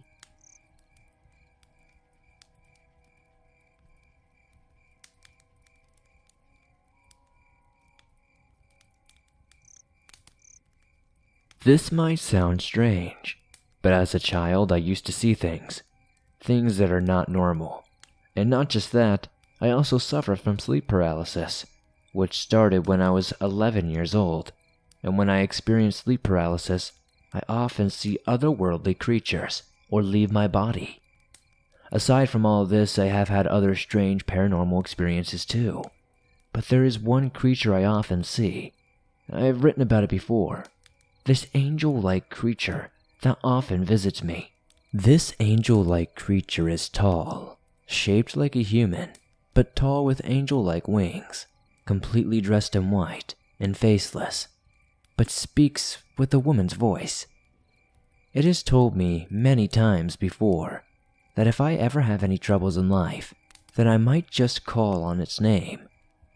When I ask who he is, it usually doesn't reply, but finds a way to draw a cross so that I can see it, and so that I am left with the image of a cross burnt into my mind. So, this one cold evening, I was out after dark. I was in my 20s. I drew cold air and suddenly, it seemed like I was smoking like a chimney when I exhaled. My hands were freezing. I was out camping with friends and my husband, and I had gotten myself lost. I left to go to the bathroom, but being a curious creature, the urge to go on a dark adventure suddenly distracted me. I left the bathroom and declined to go back to the campsite. I decided to rather go into the bushes, into that area, which we were not actually allowed to go. They had closed the area off and it made me exceedingly more curious as to why. I climbed over the chain they had placed between the two trees and ignored the no entry sign. I ventured deeper and deeper into the dark. I suddenly heard something. I followed the sound. It turned out to be a water bug. It ran off and scared me. I sighed with relief. I held tighter to my torch. Suddenly, the air became even colder. I ventured off deeper into the dark. When I turned around after deciding that it was too dangerous now, and realized that I was lost, I had been met with a crossroads, and didn't know which path or road led back to the campsite anymore. My heart began to pound a little. I tried my best not to panic, but then I heard a weird sound that I knew all too well. It is a strange sound that is usually made by that angelic-like creature that I mentioned earlier. Since I was a kid, I have heard it several times, and I knew, if it was near, there was always something to be scared of, because danger was always not far away. Like all the other times before I had seen it, bad things shortly happened after. It was only then that I realized that there were other familiar beings there as well, that I have also seen before. But these ones I believe I've only seen once or twice. 3 shadow figures that chased and hunted me down when I was little. They created the sound of this utterly evil laughing. Then I saw them stretching out their shadowy hands towards me, and they began to move towards me fast. Following the moonlight to keep themselves visually in sight, I dropped my torch and began to run. I suddenly remembered the cross the angelic creature drew before. I turned around, and before I could even say his name, these 3 shadow figures just disappeared. Still lost, I saw a small narrow path that led from one of the main pathways that I was on even deeper into the bushes. I began following it, curiosity overtaking me again. Then I came across an old building that looked like it had been out of use for many years. I didn't have my torch with me anymore, but luckily it was a full moon, and I could see somewhat well. I tried peeking in through the windows. Each window I peeked in revealed darkness. It was too dark inside the building for me to see anything on the inside though. Not even the full moon helped with that. But I tried another window too. I decided to try all of the windows, and to my greatest regret, I saw, inside the cabin, some sort of creature. I don't even know how to describe it. I guess my best comparison would be a werewolf of some sort. This thing looked like it was messing with an axe though, or carrying it or something.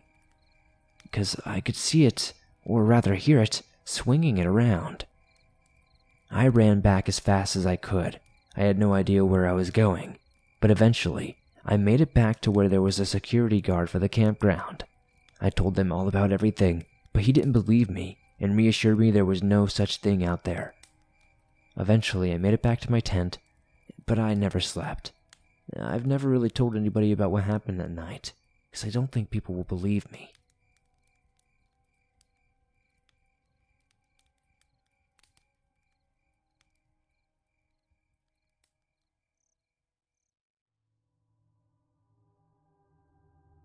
I might sound crazy, but these events actually happened. We live in the backwoods in Texas, 30 to 45 minutes to the biggest town, and yes, we live down a back road. From what I know so far, it could be a Bigfoot, a Wendigo, or, what we all fear, a skinwalker. It all started about 2 to 2.5 years ago before I met my girlfriend and before our land was clear cut.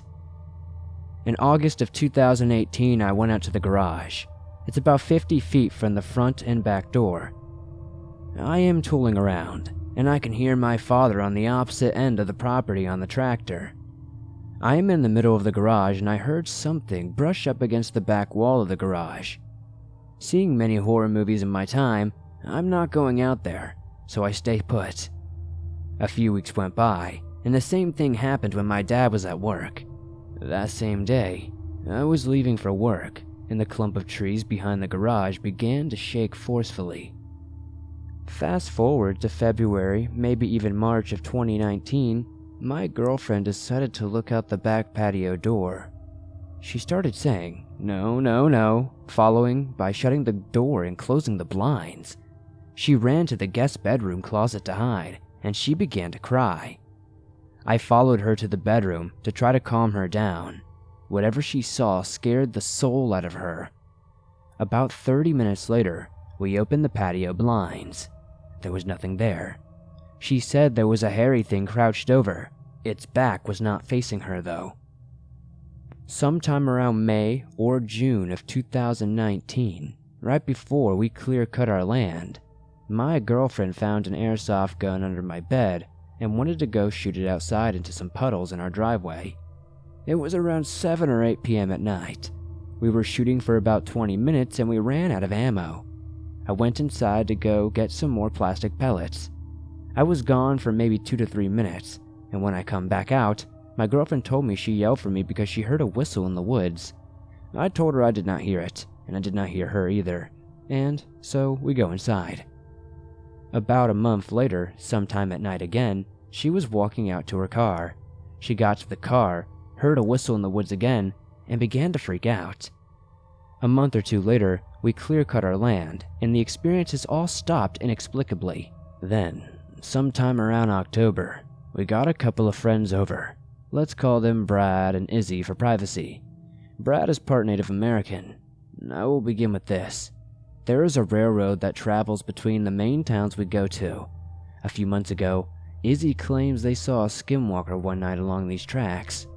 Brad saw one before Izzy did a mile farther down the tracks. 3 weeks ago, my girlfriend Brad, Izzy, and I had to stop by my cousin's house. They live off the main highway on a 2-lane road across from those tracks. I just had to drop off some Christmas gifts and get out of there.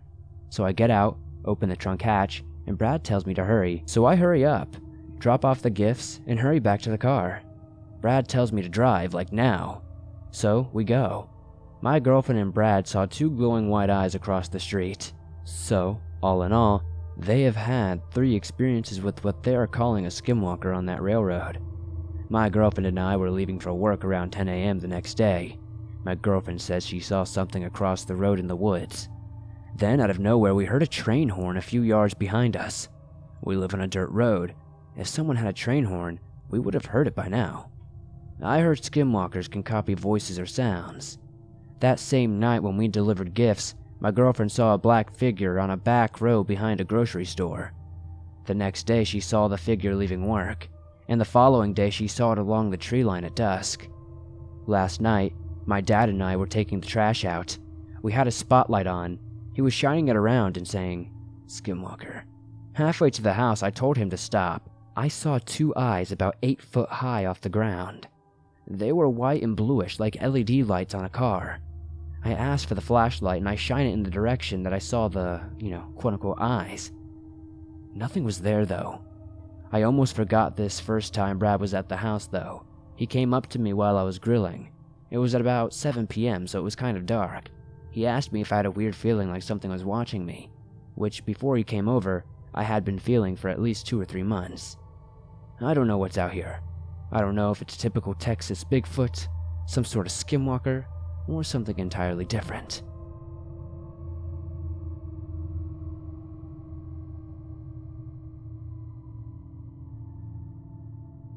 Now this story starts the day after I moved into my new home.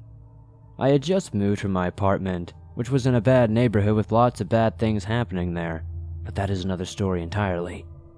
So I had just moved into my new house, a small 2-bedroom house.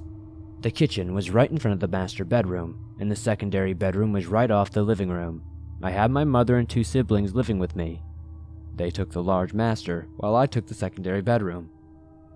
Anyway, this encounter took place late in the night, sometime around 11 p.m. Everyone had just gone to sleep, so I was excited that I had the house to myself. I decided that I would do the dishes to help my mother out, then play games on my Xbox for the rest of the night. I walked into the kitchen with my dog and started doing up the dishes. About halfway through them, I started feeling uneasy. I started thinking that it was just an unexpected anxiety attack, which I get pretty often, so I did not really think much of it. I paused and decided that maybe a glass of water would help me. While I was sipping my water, I started to hear my dog growling from the living room. I say my dog, but he is really my mother's dog. He is an incredibly good guard dog, as in he will destroy an intruder in a heartbeat. Anyways, so I heard him growling, an extremely low, quiet growl. Me being the stupid 17-year-old I was, decided I was going to go see what he was doing. I put down my glass and walked into the living room where both my puppy and my mother's dog were standing by the front door, their nose in the crack of it. I tiptoed my way to the door and listened carefully. All I heard was a faint scratching noise, so I assumed it was just a raccoon or one of the stray cats that frequented our house, because we always leave cat food for them out front. I peeked out the front window, which is located right beside the door, and I did not see anything. just the darkness of the yard. A porch illuminated softly by the glow streetlight in front of our house. So, I told the dogs to chill out before they woke the family up. After they settled down a bit, I went back to finish up the dishes and to think of what games I was about to play. As I was washing a plate, I got that uneasy feeling again. The feeling in the pit of your stomach, like you just know something is very wrong. I tried brushing it off, but it was coming on so strong. Suddenly, I get the feeling as though someone was behind me, staring at me, silently watching me. My uneasy feeling turned into scared, then stressed. I was so uneasy that I whispered to myself, "Something bad is gonna happen. I just know it." The floor started rumbling as though someone was running on it, running up behind me as my back turned away from the entry to the kitchen. It rumbled so hard, the pounding of footsteps were so loud, I did not know what to do except put my hands over my ears to block out the sound. It ran up behind me, and it slammed me into the kitchen counter, leaving a large purple bruise on my stomach. As soon as it all started, it stopped. Nothing but silence in the kitchen once again. While checking my stomach, I waited to see if anything else was going to happen, but nothing ever did. The room fell quiet once again. I started panicking, feeling so scared about what had just happened to me. I finally got the courage to turn around, and as I did, I sighed in relief. My big-eyed puppy was sitting there in the doorway staring up at me. I walked over to her and hugged her, then hooked her up to the leash to take her out before I went to bed. At this point, it was about 12 p.m., and I was so scared and exhausted from that experience. I just decided it was time for my body to get some sleep. It was desperately craving rest, but I could not go just yet. I had to take my dog out. It was gonna be hard, though, to explain this bruise on my stomach to my mother. I said to my puppy casually, "Hard to believe that my mind could conjure up something so scary." I hooked her up, and we were ready to walk outside onto the porch. Normally, we have 4 baby stray cats that basically live out there, but they were nowhere in sight, so I assumed they took cover at the neighbor's house. I walked the little puppy into the yard a little ways away from the side of the house where the kitchen window was. Now, I was not in the front of the kitchen window. I was at the front of the yard, but I could see the kitchen window from where I stood. I looked down and talked to my puppy, telling her she was a good girl and how beautiful she looked. You know, what all puppy mamas do. She looked up at me and wagged her tail in delight, but then her mood suddenly changed as she then snapped her neck to where the kitchen window was. When I say snapped, I mean she turned her head so fast, I honestly thought she was going to break her neck.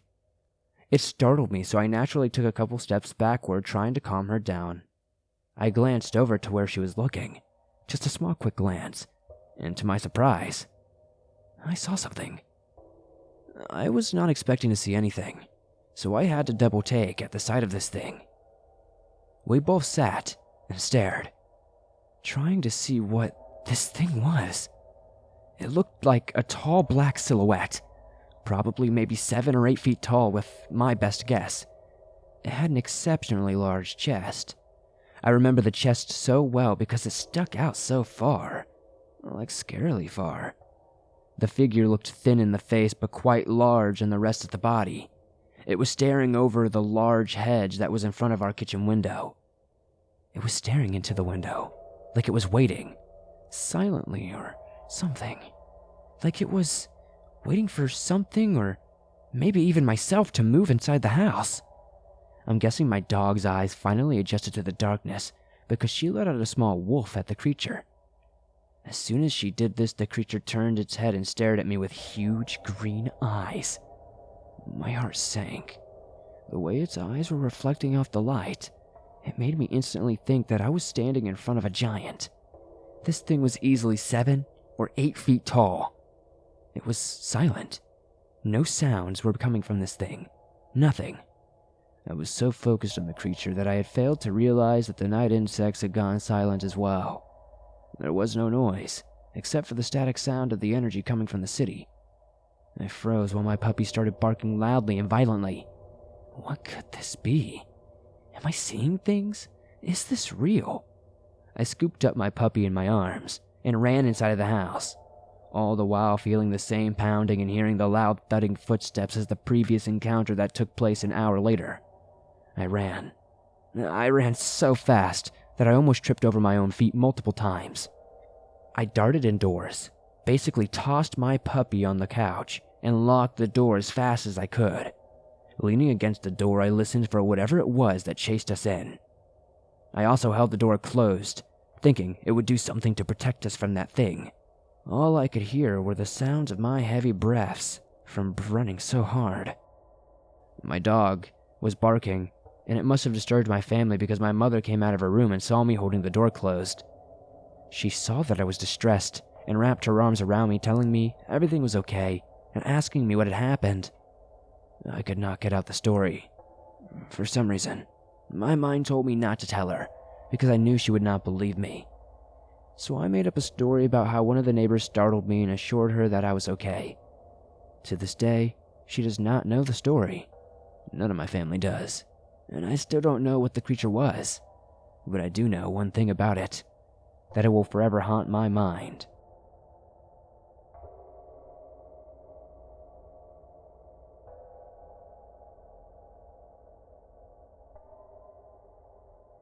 I live in Guyana, South America. It is a Caribbean nation rich with cultures from all over the world. As such, our culture is a mix of them, and so too are our cryptids. While ghosts are practically a norm here, even the most skeptic would have a story for you that defies logical explanation. I have a slew of encounters that I intend to document here, but this one does stand out as particularly weird. It happened quite a few years ago now. I was about 15 at the time. I am now 27. In the local area that I lived, there is not much to do, so my friends and I would go out to the pool hall among other spots to kill some time. My friend, Oral, decided to take a ride to meet a girl he was interested in.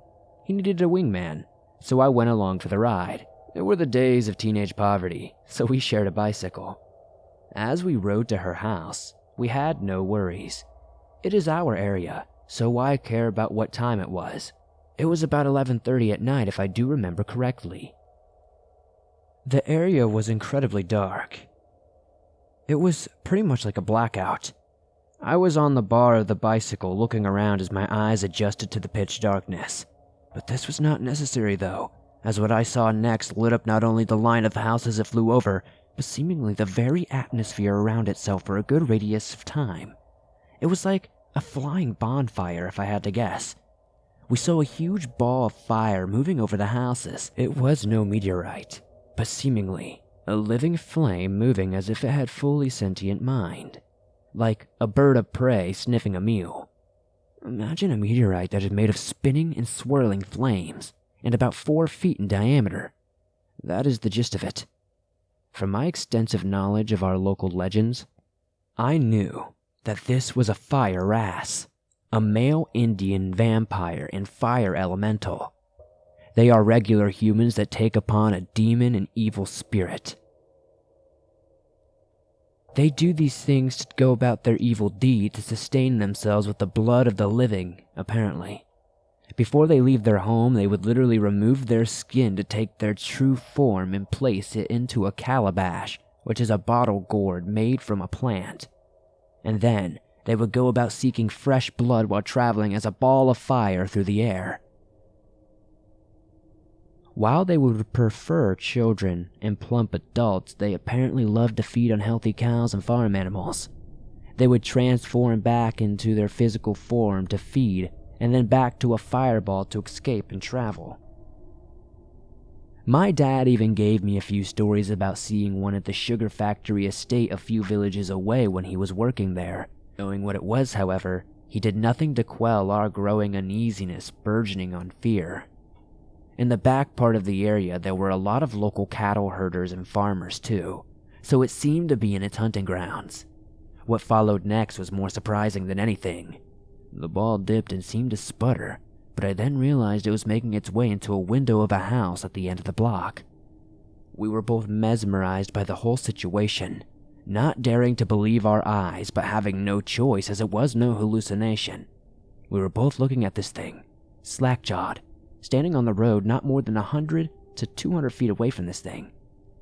A few minutes later, we heard a cry. There was a baby in the room, and it was in distress.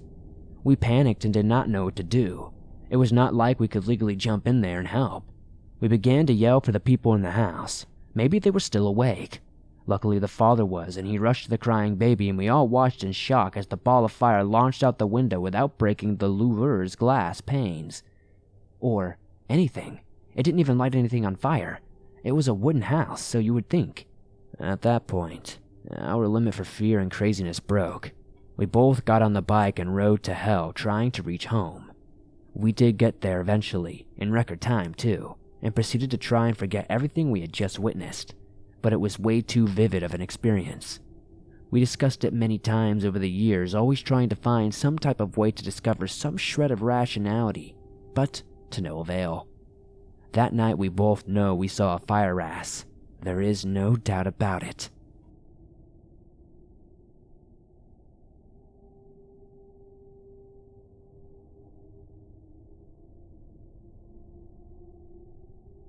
So this happened about 10 years ago on the cold Oregon coast, in a small coastal town called Winchester Bay. I was visiting a new friend who was on vacation there in town to visit her grandfather. I know, quite a mouthful, but bear with me. Anyway, at the time I was a clumsy kid, and normally I had her grandpa help me into their boat. It was a sort of small houseboat, if that makes sense.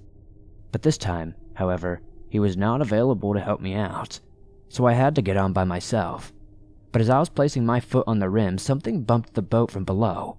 I heard a huge splash, and suddenly, I was in the frigid waters of the harbor. That was not the scary part. The scary part was when I saw this creature. It was exceedingly long, maybe around 10 to 15 feet. It had a skinny body, with short, stubby limbs, a stubby neck, muddy brown skin, a long, thin, paddle-shaped tail, and an oval-shaped head filled with interlocking teeth. This was the first time I saw what I would call the seamander, which I had given it a name to help me tell these encounters. Now, I would have brushed this off as a kid's overactive imagination if I had not encountered them 2 other times, both times from a distance at night. The first time seeing its head go above the water, and the second time hearing one of them swim around in the waterway under a bridge I was crossing, followed by snarling. I also would meet 2 others that would have encounters that fit my description of my previous encounters. One of them having hooked a big creature that began to roar, and the other being stalked along the side of a river late at night. What are these things? I don't know, but they are not a well-known cryptid, so I thought I'd share here on your show, and see if anybody in the comments has any idea what the seamander could be.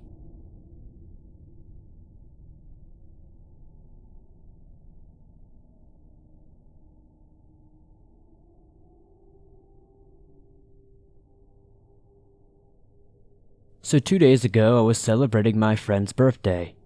There were probably 12 people at the party in total, and after we got a bit bored, we decided to play a game called Manhunt. It's basically late night hide and seek. Me and 2 others were tasked with finding each other, and it went easy for the most part, because after around 15 minutes or so, we had found everyone except for 2. We searched for about 30 minutes and believed they had gone into a trail leading into the woods behind the house to prank us. The 10 of us in a line walked through the trail, and after about 5 minutes, we started hearing what sounded like the 2 of them whispering to each other and footsteps beside us. Us thinking it was them, we told them to come out, with no response. We kept on pushing ahead. Eventually, we heard them laughing and giggling clear as day. They both have very distinct laughs because one of them is an incredibly deep voice and the other has a heavy laugh. We stopped in our tracks and investigated the dense patch of thorns and bushes, but it stopped when we were about 3 steps away. Then, we heard these incredibly heavy footsteps running toward us from the area we heard the laughing. I turned and looked. The footsteps seemed to run into the thicket beside us and just seemingly stopped. It was shaking a lot, but all we saw was a bird staring at us at the top of a tree in the bush. Freaked out, I turned on my flashlight, but there was nothing there. I then FaceTimed one of them to say they won, and he picked up immediately in the front yard with the other guy. It is impossible for them to have gotten there between the footsteps and the FaceTime. We then ran as fast as we could out of the woods and made sure everyone knew that the woods were off limits for the rest of the game. His dog was also acting very strange. The dog is a very friendly animal who has no fear, mainly because he is too dumb to know what he should fear. Anyway, he heard his dog barking a lot outside, which is very out of character for him when deer or bears are around. He went outside when it suddenly stopped to find his dog terrified under the porch stairs. After running inside, he continued to whine and cry. It made him think something had hurt him, but when he shut the door, the dog was absolutely fine again. There have also been weird noises, like babies crying or weird yells from the forest, or even animals that just stare at us with no fear, like rabbits, birds, and deer, that almost seem to disappear when we look away from them. We have theories about what it could be. The running theory currently is that it's a Wendigo, but I have never heard of them being in upstate South Carolina.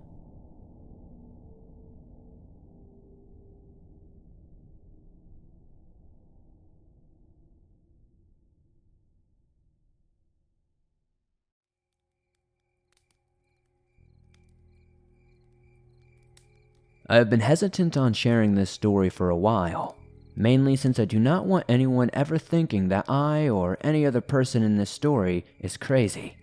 Although saying this actually happened sounds very cliche, but I can assure you the following stories are true. Now, before I begin the first story, just for a bit of background, I am an intern for a church that does work on a Navajo reservation site helping the community on people's homes like roofing repair, repainting, and interior fixing. 8 to 5 with good pay and nice people. So overall, I'm happy with this job. And a bit of a disclaimer, I am not trying to offend Navajo tradition in any way. This is just a first-hand story on what is currently happening on my trip. Over the past 2 months of internship, I have begun to grow close with some of the residents on the reservation. One lady that I got to know well was the superstitious type. Like, never be outside at night, or other random things such as that. But the biggest taboo, I was to never mention, mainly because I was told by my superiors, was Navajo folklore like skinwalkers and other bumps in the night. However, one day it was quite different in the sense that the question was just burning within me. I was on my lunch break after wrapping up painting parts of her house, and she sits next to me on her porch, and we talk for a while. But I finally feel comfortable enough to ask her about any folklore and stuff like werewolves or anything of that sort. I did not really expect a response. I thought maybe she would quickly say no, then change the topic. But if anything, I was more scared I may offend her. But to my surprise, she turns her head, looking toward the outside scenery, hesitates, but then says, "Yes, I know some, and I've experienced it too." She proceeded to tell me a description of the apparent equivalent to a dogman or a werewolf. To paraphrase, she said, "Werewolves look like normal people but masked in white paint, covering their face, arms, and chest. Their whole body will be white as a corpse, covered with black symbols, quite possibly related to the devil or something. More specifically, they are grave diggers and necromancers as well. They dig bodies up only to steal jewelry, although they may perform other acts to corpses," as she quickly strayed away from going into too much detail about that. "Werewolves also get their power from the devil. That is how they are able to possess with such supernatural strength and endurance." I was surprised to hear this, although I figured werewolves and dogman and stuff like that would not look anything like they did in Twilight or Scooby-Doo, although deep down, I thought she sounded a bit crazy. Before I could ask more questions about these werewolves, she began to tell me her own interaction with these supernatural beasts. Her story still gives me chills. She explained that one day, she and her husband were driving on the curvy roads alongside the mountains, only to find a woman with her face covered by her hands. She was kneeling in the middle of the road, appearing as though she was crying. The woman looks up towards the car's headlights to reveal the same white paint and sacrificial symbols mentioned previously. Her husband honked his horn and quickly slams on the brakes only to be too late, and hears the loud thudding cracking of the woman's bones and splashing of blood all over the windshield. Once she and her husband stop the car safely and process what just freaking happened, they quickly run over to the spot where they hit the woman. However, when they reached the spot, there was no body. But not only that, there was no trace of blood either. Just as a side note, this part of the reservation had some cliffs, but it was relatively flat land, so it would be obvious to tell where someone went, especially if they just got hit by a car. Puzzled by what the possible explanation could be for this occurrence, she and her husband drove back home, trying to neglect the thought that they had just witnessed a werewolf. However, being the non-paranormal believers they were at the time, they tried to just close this occurrence off as them just losing their minds. As interesting as her story was, this got me thinking, is it possible for this werewolf story to be true? Or is this her own way of describing a skinwalker or another supernatural phenomenon? Because she did not think I knew what a skinwalker was at the time. The question kept circulating through my head. So, as you would expect, the following nights made it harder for me to sleep comfortably. Because of that, during the work days I would feel more and more mentally drained, almost paranoid. At the end of the week, around 6, I was sitting in the car driving back to the church site, and was in the mental state of mind where I was half awake and half asleep.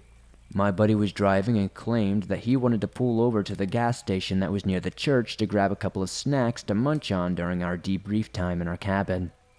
Since I was too tired to argue, I said fine and laid my face against the window and tried to doze off while I waited for my friend. However, I had the weirdest feeling that I was being watched. So naturally, I opened my eyes and looked out the window. I didn't see a thing. However, when I turned my head at the corner of my eye, I thought I saw a white figure, just as the woman described previously. I looked back, and nothing was there. But I swear on everything, I saw something. Since it was beginning to get darker outside, I quickly sat up in my seat to readjust my vision. But when I looked back out the window, it was almost as though the figure vanished. Perplexed, I stepped outside the car and looked around, but there was no trace of a creature even existing. My buddy came back out and questioned what the heck I was doing. Debating whether I should tell him, I decided to say, "Oh, I was just getting some fresh air. Let's head out." The following days have been even worse for me. My mood is getting worse. I'm feeling way more paranoid, and I think something is out there. And at night, I can almost swear that I hear a scream in the far distance. Everything outside just looks 100% scarier to me now, because there's barely any outside light besides the moonlight, so everything has more of an exaggerated appearance. But believe me, I know I sound crazy, but the worst part is, if I tell anyone, they will probably think that I'm actually crazy. So, I've been debating whether I saw this werewolf, dogman, whatever, or if I just was tired and my eyes were playing tricks on me. I hope someone can find some sort of answer to this.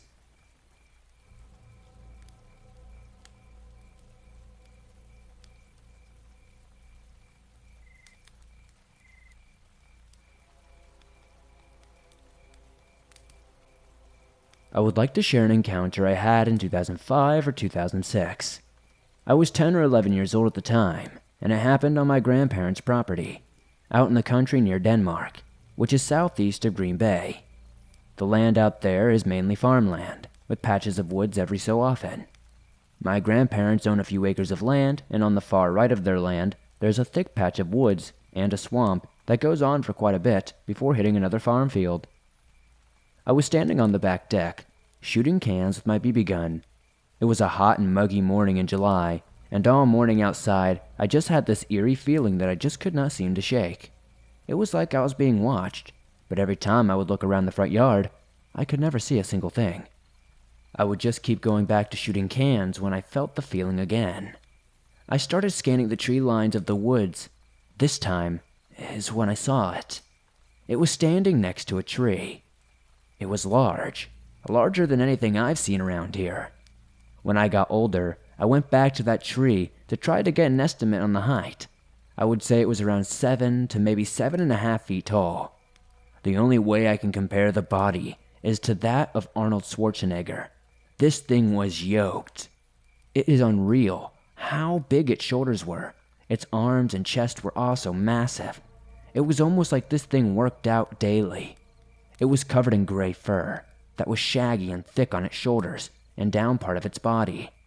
I know when people describe Dogman, you hear a lot of, it looked like a timber wolf standing on two legs, or it had the head of a German shepherd.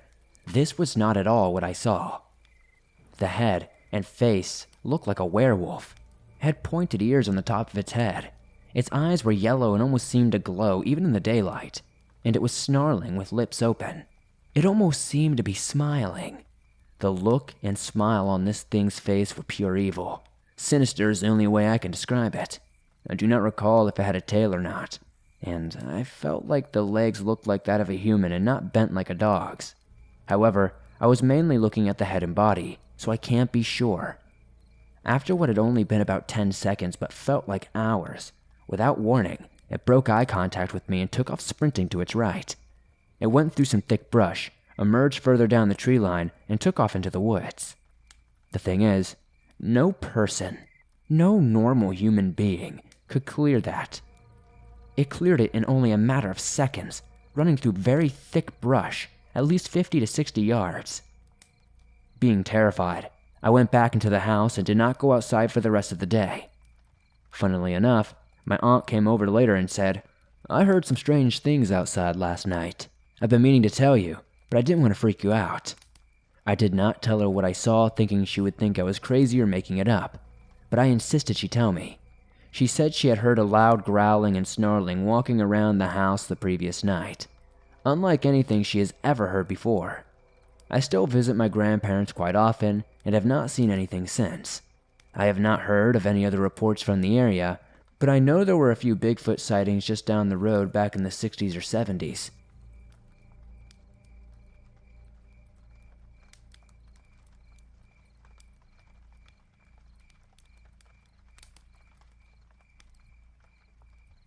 I've never really heard about encounters from Norway, Scandinavia. Not even really Europe either. But here's my story. For a little bit of background information, I'm a 27-year-old guy from Norway who lives in the western part of the country. I work and have a girlfriend. I'm 194 centimeters tall, or 6'4" in the US. I weigh 230 pounds, I'm fairly athletic, and I'm not really scared of much. But that night, I was intensely scared. I haven't walked, camped, or done anything in the woods ever since. I have been in the woods since, but not in this particular part of the country, I guess I should say. I have always loved the forest. It's so quiet and peaceful. I love being alone, actually. If I have spare time, I always like to do things outside, whether it be fishing, jogging, playing soccer, basketball, hiking, or whatever really. Now, on to the encounter. The day was seemingly very normal. It was a Saturday afternoon. I had packed my tent and some food and was heading out to a local mountain. I wanted to go for a one-night camping trip. It wasn't a very difficult hike, but it was a very steep one. After 2 or 3 hours, even though I'm in respectable shape, I'm heavy and long, I was pretty tired. I didn't have any mobile phone or clock with me, but my best guess is that it was around 8 p.m. It's not that easy to guess the time, since the sun is up almost all day and all night when it's summertime in Norway. It was a nice and clear Norwegian evening. It was the typical summer weather. I made a fire and cooked some food. I had a couple of hot dogs and a pack of marshmallows with me. After a couple of hours, I had eaten my food. I honestly felt a little sick because I probably ate 10 too many marshmallows. I had enjoyed my meal and taking in the heat of the fire, thinking what a lovely evening it was. Eventually, it started to get somewhat dark. I'm gonna have to guess that the time was somewhere around 11 p.m. or midnight. I had planned to kick back and read, but it became a little too dark to do that. Sure, I could see and all, but it became a little hard on the eyes to concentrate on the letters.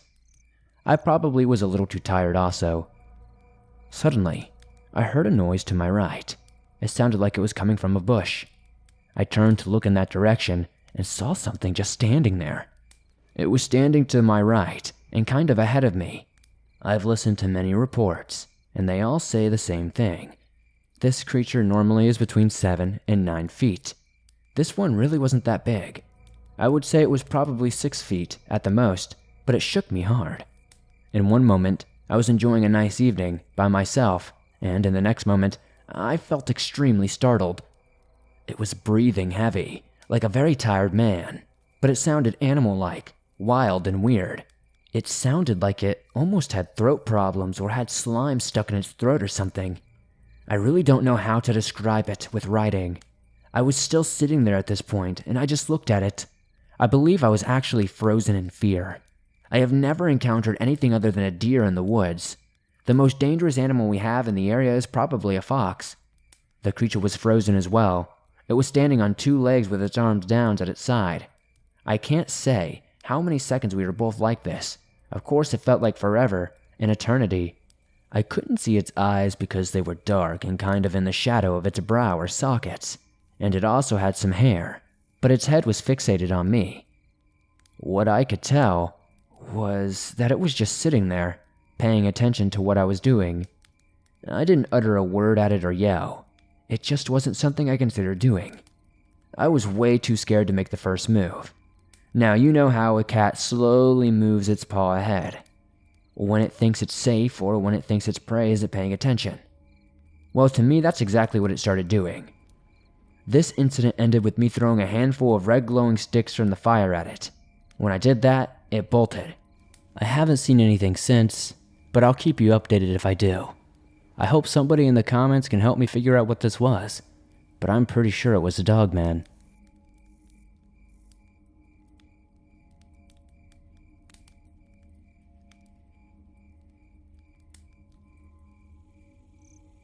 I would start off by saying that this is not my story, but it was such a crazy encounter that I have since asked each of my friends through the years to recount the events. This happened around the year 2000. About a year after this took place, I started dating one of these friends, and that is when I first heard about this dog man or werewolf story. I have since asked each friend over the years and miles apart, and they remember it all the same. Before my ex was even my boyfriend, let us call him Jack, he and our other friends were about 17 to 18 years old. At that age, I remember it being an adventure to find a place to smoke. Let's hike to blank and go smoke, the good old days. It was Jack and his best friend Brent, and their girlfriends Stevie and Megan. The four of them decided to drive to Mount Pisgah, a beautiful wooded area outside of Eugene, Oregon. It is more of a hill, but it's nature in its prime for sure. I have been out there many times growing up, and I know exactly what trail they were on, the main one that connects to the parking lot and the river. They had driven in Brent's little white sedan, parked it in the parking lot, and went over to the river. On the way to the river from the parking lot, there is an exceedingly small bridge that crosses a small creek, relevant for later. The group spent the day out there, swimming and puffing and swimming, just being typical Oregonian teens.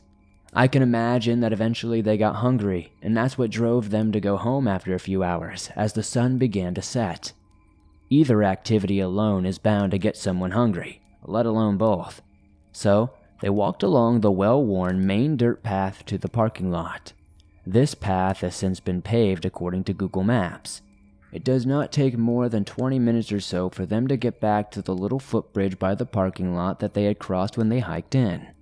When they reached this small footbridge near the parking lot, Brent looked out into the vast field between them and the wooded mountain and noticed a huge dog near the tree line, about 100 yards away.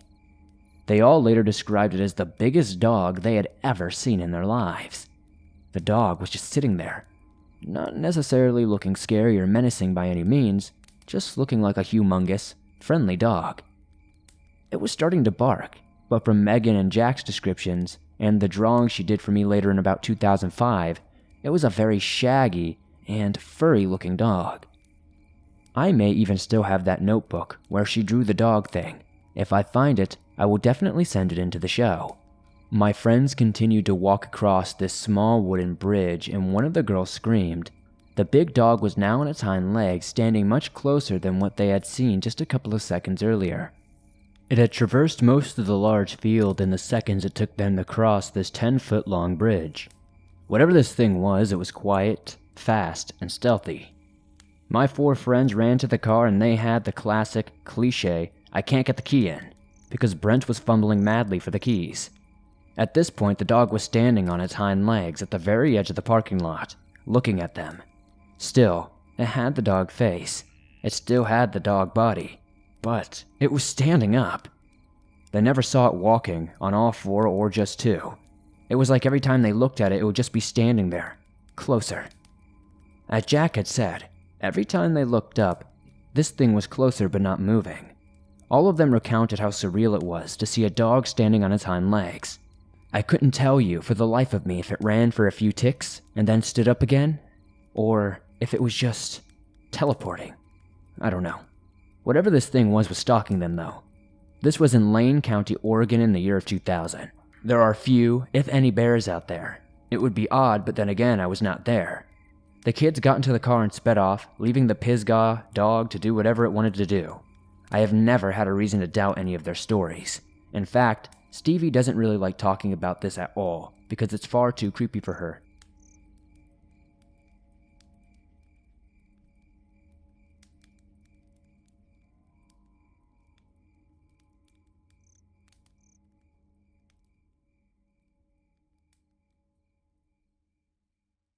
This happened when I was a lot younger. I think I was about 20, and back then, I would often go into the mountains to hunt. By the time night fell, I would set up in a small clearing. I was adding more wood to the fire, and resting at the entrance of my tent was my hunting rifle. I had just reloaded it and cleaned it. I got up to gather some more wood when I heard a noise behind me. I turned around to face the sound, and I saw that my rifle was now missing. A shadowy figure was running towards the trees with something long in its hands. I knew that it must be my rifle. I gave chase, but there was too much distance between us. The shadowy figure slipped into the darkness of the forest. I have no idea why I chased him since he did have a gun, and I did not. The guy was dressed entirely in black, and whatever he was wearing looked like fur. For a moment, I thought that it might even be a human. The way it was running was kind of odd though. It kind of leaned forward, with its arms seeming to be a little long. Whatever it was, it looked like it had lived out here in the mountains. It looked feral and far too big. I had no choice but to run back to my campsite. I felt incredibly uneasy. There were lots of my possessions lying around. He could have taken anything of value, but he didn't. He just took the gun. While I thought about that fact, a chill raced up my spine. I didn't know how much danger I was in at the time, and I was alone in the woods at night. There was a pitch black darkness all around me. Clouds had covered up the moon. There was no way that I was going to be able to sleep that night. I decided to extinguish the campfire. I didn't want to remind this guy of my location. I planned on getting out of the woods as soon as the sun began to rise. I didn't want to be out there walking around in the dark. I grabbed my hatchet, kept it in my hand, and waited for the morning to arrive. Thankfully, the night was uneventful and I was safe. At the first sight of morning, I quickly packed up all of my things and started back down the mountain. While I was heading down through the woods, I heard the explosive sound of splintering wood nearby.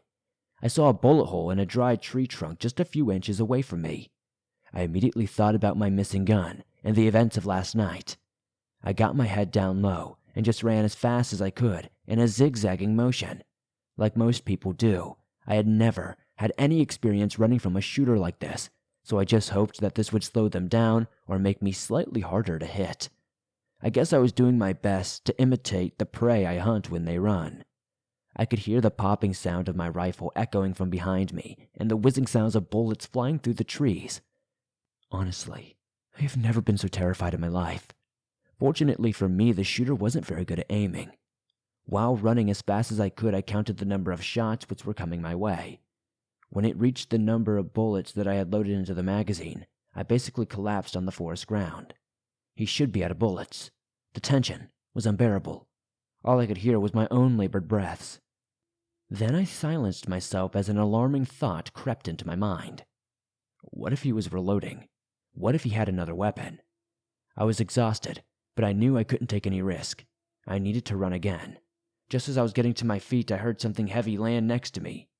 It was my rifle. I looked at the barrel and it was bent. I just ran and hoped for the best. I managed to make it down the mountain and back to civilization. I haven't been hunting since. I totally fell out of love with it.